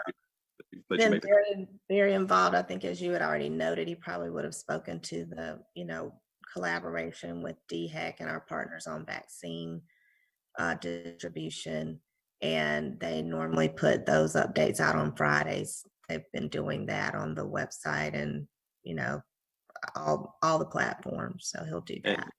And, we'll share reports. We'll have the responsibility for sharing with the public. I do know that, of course, that Director Tinsley, along with Chief Holbrook and everyone else, they're getting prepared for certainly making sure we responsibly handle any crowds that might make themselves present tomorrow at the Capitol. And we're thankful for his leadership at this time as well on this issue.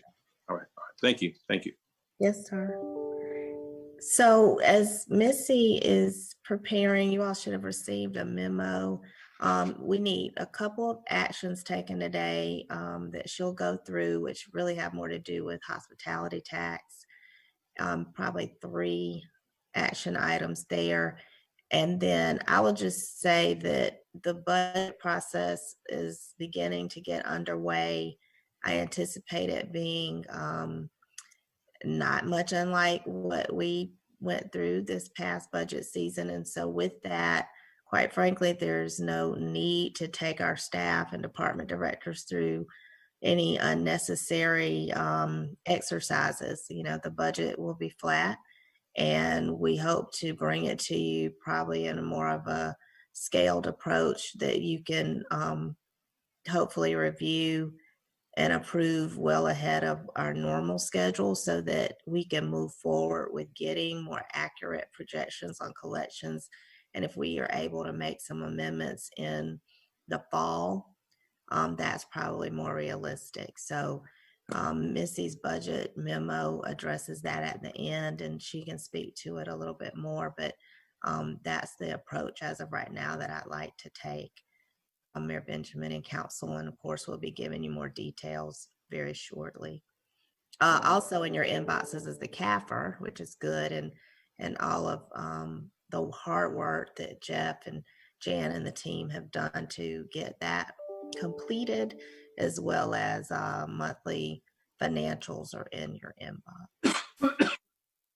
Thank you so much, Teresa. Missy? Good afternoon. Thank you, Ms. Wilson, and good afternoon, City Council. It's good to be with you today. This meeting should be, or this presentation should be very brief, as Ms. Wilson mentioned. We do have 3 items for action for City Council, but also while we're updating our hospitality tax program, wanted to just give you a sense of where we are currently. Does everyone see our screen? I thought that was a chart of collections when I think it's buildings in the city. That's right, it is. It is the city's buildings. So, all right. With regards to our hospitality program, City Council approved a budget last September or actually the budget was approved in June, of $7.1 million. There was also included an allocation of carry forwards that was in the proposal passed by City Council in September for grant allocations that included $383,000 of carry forward. So we have a total working budget of $7.5 million. As of December 31st, we had collected $4.6 million, so we're about 65% of budget collections. So that's the good news for today for certain, is that while we have a significantly reduced budget compared to last year, we are on target so far the first 6 months in terms of collections. So that's very good news. Of course, we have 6 more months to go to see where we end up, but that is promising to see. At the same time last year, we were at 6.1 million in collections and about 55% of the budget. Overall, that's still down about 1.5 million compared to the same time the prior year. Next, just wanted to talk a little bit about grant allocations.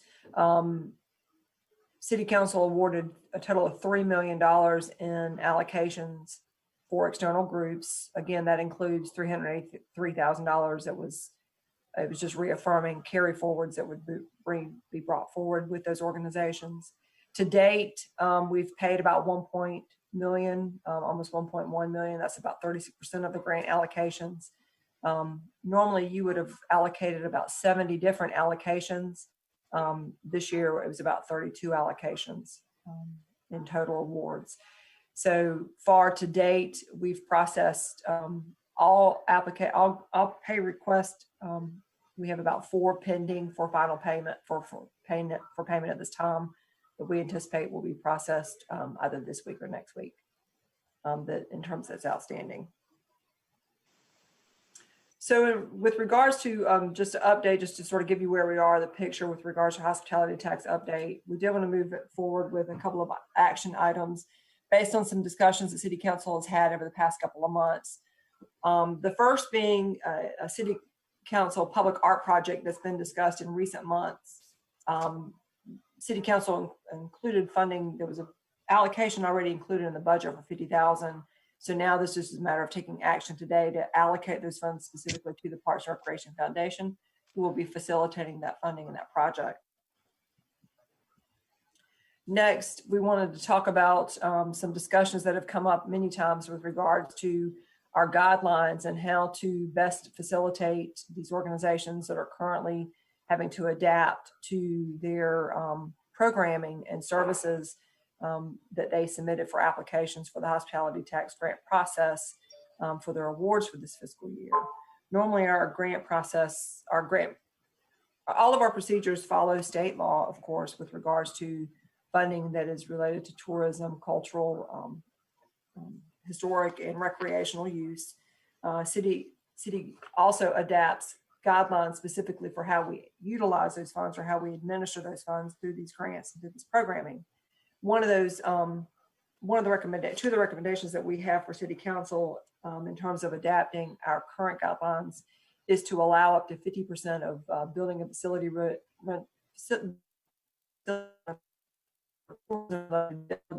the rental of items, but the building and facility that the organizations are housed, as well as up to 50% of administrative and operating cost of tourism-related cultural, recreation, or historical facilities and buildings.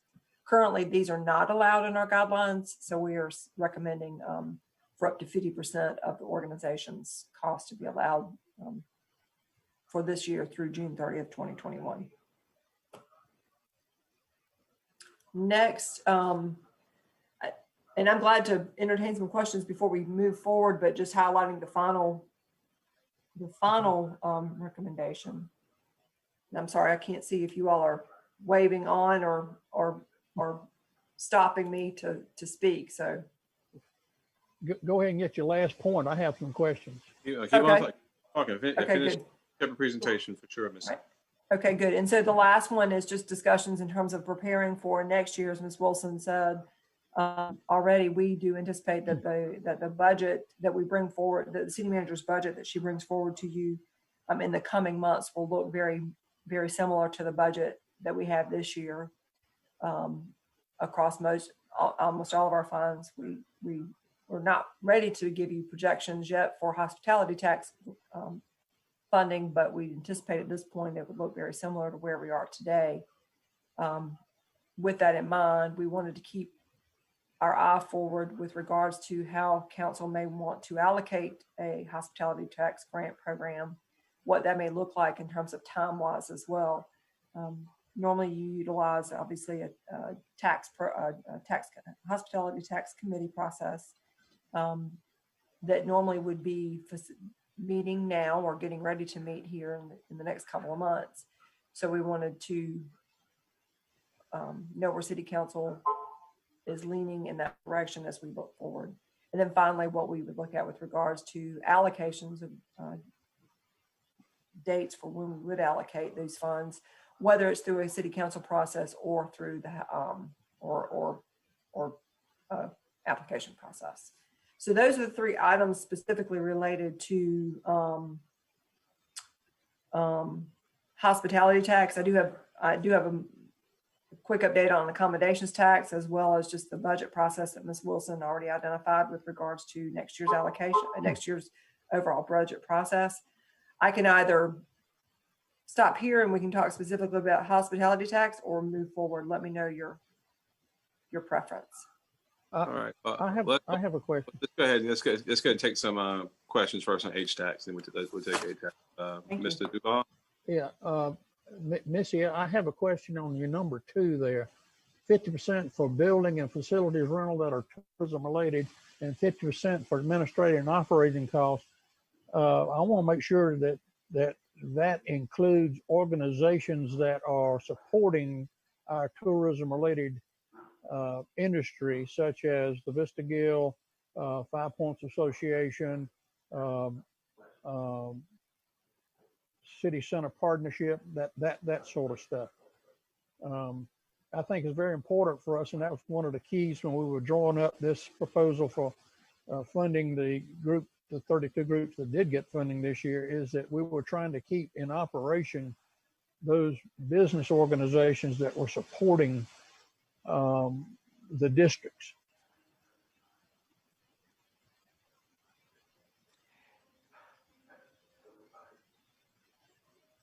I'm sorry, sir. What? So yes, I don't think we were limiting it to specific of the 32. It would be open to all of the organizations that receive funding. But 50% of administrative and operating costs of tourism-related organizations.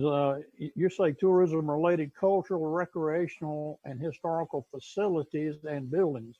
But I want to make sure that we're covering the organizations that are supporting those tourism-related cultural, recreational, historical facilities and buildings. Missy, this is Teresa. We might want to talk about this. We're getting into legal advice. I don't know if you want to talk about it here, or you want to talk about it in executive session, because we got to stick with the statute still. So I'd recommend we talk about it in executive session. Suits me. Okay. Understood.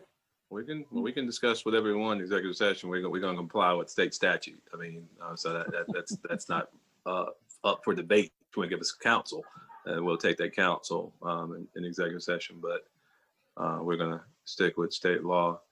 Any other questions on the age tax recommendations? Again, I can't see everyone with the screen up. So if you got questions, speak up. Otherwise, we'll shift into the discussion around age tax. All right, please, Missy. Thank you. Next is just accommodations tax. The budget for accommodations tax was 1.4 million. Again, it was a significantly decreased budget compared to prior years as anticipated. So far, we have only collected one quarter accommodations tax. Collections come in from the state and they are remitted to the city quarterly. We've only received the first quarter, so we do not yet know how we did on the second quarter. But that one quarter is on target, so that's a positive sign. Again, we've collected 412,000. First quarter prior year by that same period was 680. The city's fourth quarter is on average, the highest quarter that we received. So we'll see where we are. As of, in terms of payment, we've only processed 125,000. We did receive a significant allocation or pay request now that will move forward in the coming weeks as well. Any questions about accommodations tax? No, it's good to see trend lines improving and in both of those areas. So thank you. Any other questions? Absolutely. All right. All right. And then finally, just as mentioned, bringing forward a budget we anticipate to look very similar to the current year.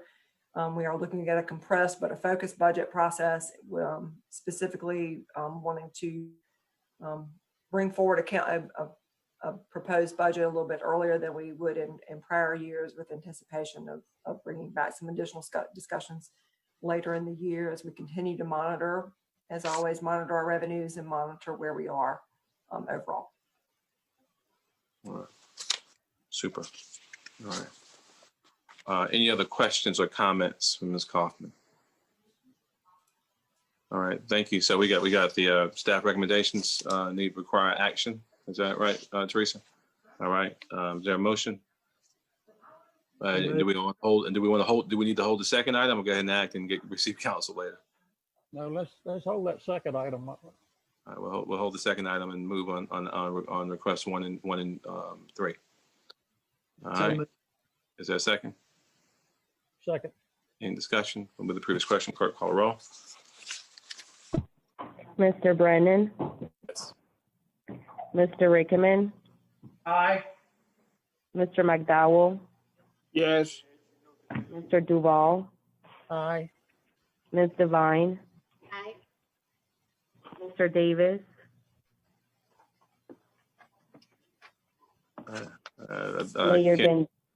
Mr. Davis is an aye, I'm sure. I look at it as the way he moves his head. I am an aye.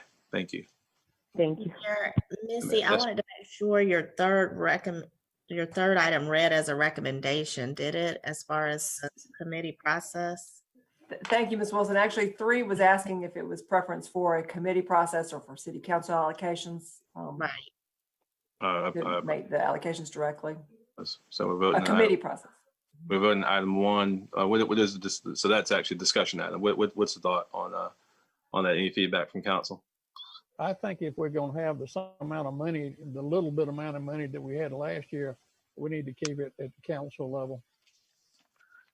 That is our recommendation, Mayor and Council. But again, we didn't want to, we wanted you all to give us some guidance there. We can do it either way, depending on your preference. But our recommendation would be my recommendation would be to keep it with the council.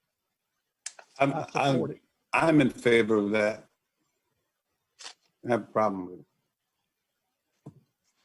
All right. Then when we can proceed as such if things change and we need that. Of course I always prefer the committee process, as I know you all do, with ultimate say coming to the council at the end of the day. But obviously, these are extraordinary times, so I'm fine. I'm fine either way. It seems like that's the at least a view of a preponderance of council, at least. And that recommendation from me was after Missy had been in consultation with the chairs, and Missy, I believe they agreed, or I don't want to misspeak. Yes, you're correct, Ms. Wilson. The thought that being that if there's not as much funds available than there were this year, that you're still going to be limited by how you could allocate. Your council could allocate amounts as they like, and then keep an eye with the committee process later in the year. That's another option. That's encouraging. That makes me feel a lot better. Okay, thank you. All right.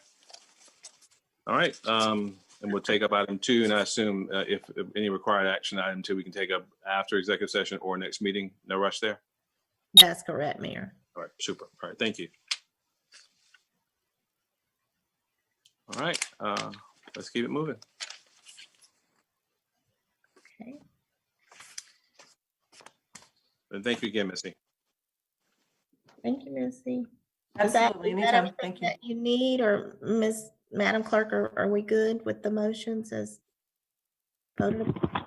I apologize. I had stepped out of the room, and as I was coming back in, you all were going through the roll call. Would you have a problem restating the motion just so that we're clear?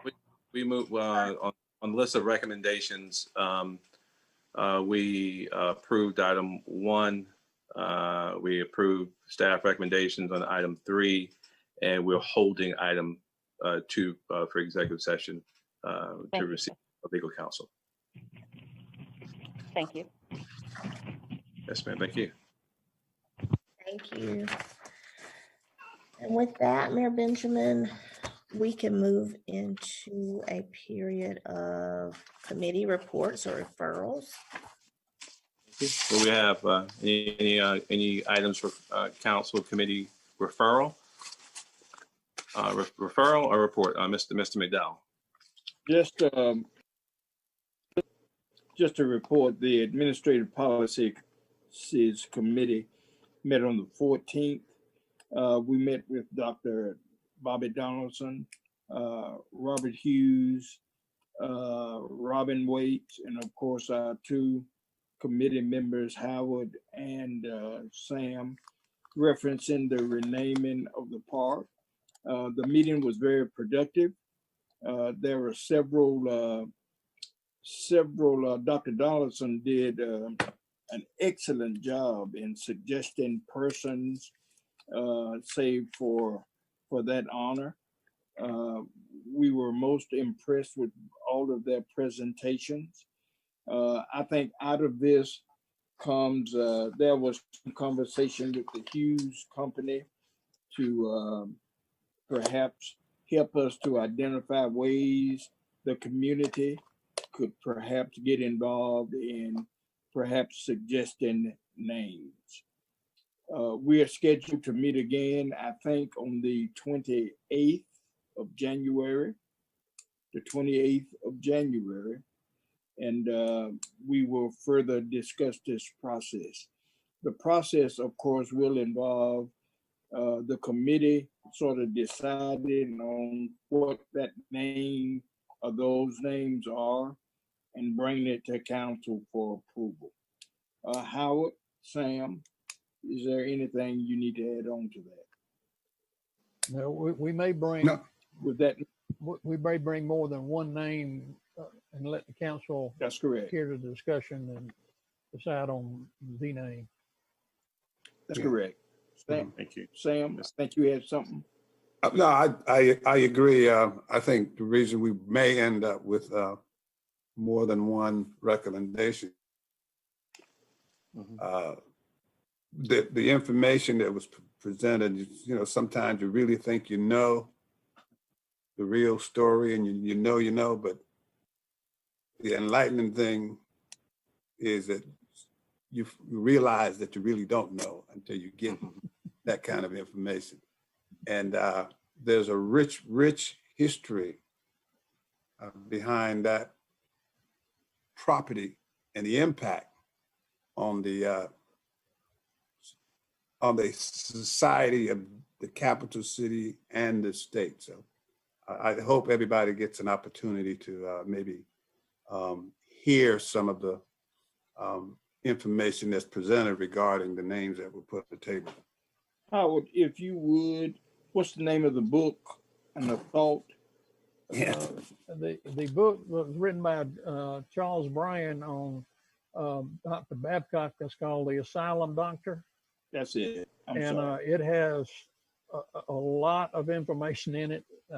Dr. Donaldson was familiar with it, and we had, I think, from Robin Waits and Historic Columbia, they had about 14 names. 17 names that had significant influence on the mental health facility and in Richland County, most of whom I did not know. A couple of them had already been honored on the facility with naming of streets, new streets, and we certainly need to get a marker on those streets telling the connection of the name with the property and the efforts that that particular person did to have that, the reason we named that street after them. Thank you for your work there, and thank you, Mr. McDonald, for laying out exactly how this process is going to proceed, with obviously the ultimate recommendations coming from the committee to council. You all may remember way back when we went through the process of even naming the Fireflies. There was a wonderful collaborative, fun process that had the input of folks like Dr. Donaldson and Historic Columbia and others that turned into something that was again a community building process, which everything we do should be. So thank you for your work and leadership there. Are there any other referrals or reports from various committees? Mayor, I would just add that we had a wonderful virtual MLK Day program yesterday. We want to thank you for your keynote. Thank Reverend McDowell for his participation. We had to do things differently, but by all accounts, it was well received. So thank you all. And the message of Dr. King and his leadership on nonviolent social action couldn't be more appropriate than any time in the history that it. So we're thankful to our wonderful staff for helping us pull that together, Teresa. Reverend McDowell. And of course, Mr. Mayor, we are very appreciative that, as you know, yesterday would have been a house filled with folk if we were not in this pandemic. But of course, we were able to do a food drive, and that food drive was highly successful.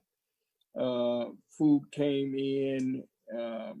We had, I think, if Henry is on the line, he could probably tell you over $2,000 in contributions.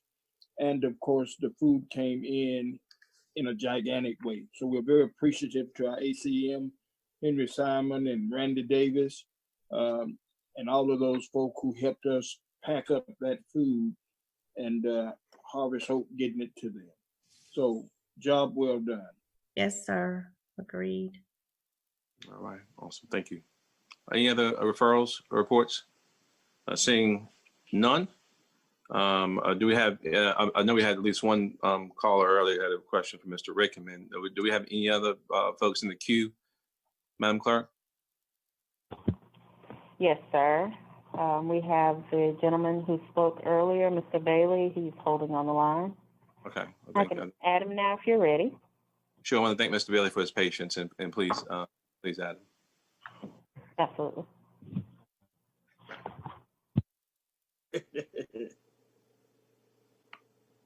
Okay, can you guys hear me? Yeah, Mr. Bailey, thanks again for your patience. Okay. Really appreciate it. Well, the question for Councilman Rickman is, back when the COVID stuff started, he said that all the restrictions that were going on were unconstitutional. I'd like to know why he's changed his mind. Mr. Bailey, you and I have had this conversation about 1,000 times already, and I've answered your questions. I've listened to your arguments, and we didn't say all the restrictions. You specifically today, probably multiple times today, had reached out to me, and I've answered your questions. around the mask and some of your statements, and we just simply disagree in that. And while I appreciate that, you know, you have every right to reach out to us, and I for all the time, I've had this conversation. I think the voters would like to know why you did that. I appreciate your time and thank you very much. Oh, you want to answer? I've already answered your question, Mr. Bailey. I have answered. Why do you answer to everybody else? I mean, you out here where everybody can see it. Why don't you tell everybody who voted for you why you're doing that? Voted for which statement? You've given me 7 or 8 different statements. Which one would you like me to address? You were against the masks originally. Why did you change your mind on them? Why did I change my mind? Because it gives us an opportunity to move forward in our community, allow our businesses to be open and be safe. And so far it has. Well, they can be open anyways. Well, Mr. Bailey, you and I are going to disagree. You thought they were against. You thought they were unconstitutional, but now you're all for them. I did not say. I never said that to you. It's on your Twitter. I never said that. Now it is on my Twitter. Mr. Bailey, please. Maybe I'll go look it up. I can forward it to you. Go ahead.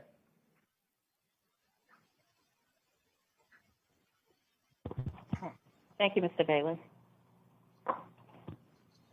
Thank you, Mr. Bailey, and thank you, Mr. Rickman. All right. Anyone else in the queue, Erica? No, sir. Thank you, ma'am. Thank you very much. You're All welcome. right, Mr. Duval. Mr. Mayor, I'd like to move that we go into executive session for receipt of legal advice related to matters covered by attorney-client privilege pursuant to SC Code 30-4-70A2, COVID-19 Canal Recovery Efforts Landmark District Designation. Discussion. Duval, if you could add H-tax guidelines to that item, please. And H-tax guidelines. Thank you. Discussion of negotiations incident to propose contractual arrangements pursuant to 30-4-70A2, Saluda River Greenway, and legislative affairs. All right. Thank you very much. Is there a second? Second. Is there any discussion? All right, with the previous question, clerk, call the roll. Mr. Brennan, Yes. Mr. Rickman, Aye. Mr. McDowell, Yes. Mr. Duval, Aye. Mr. Vine, Aye. Mr. Davis, Aye. Mayor Benjamin. Aye. Thank you.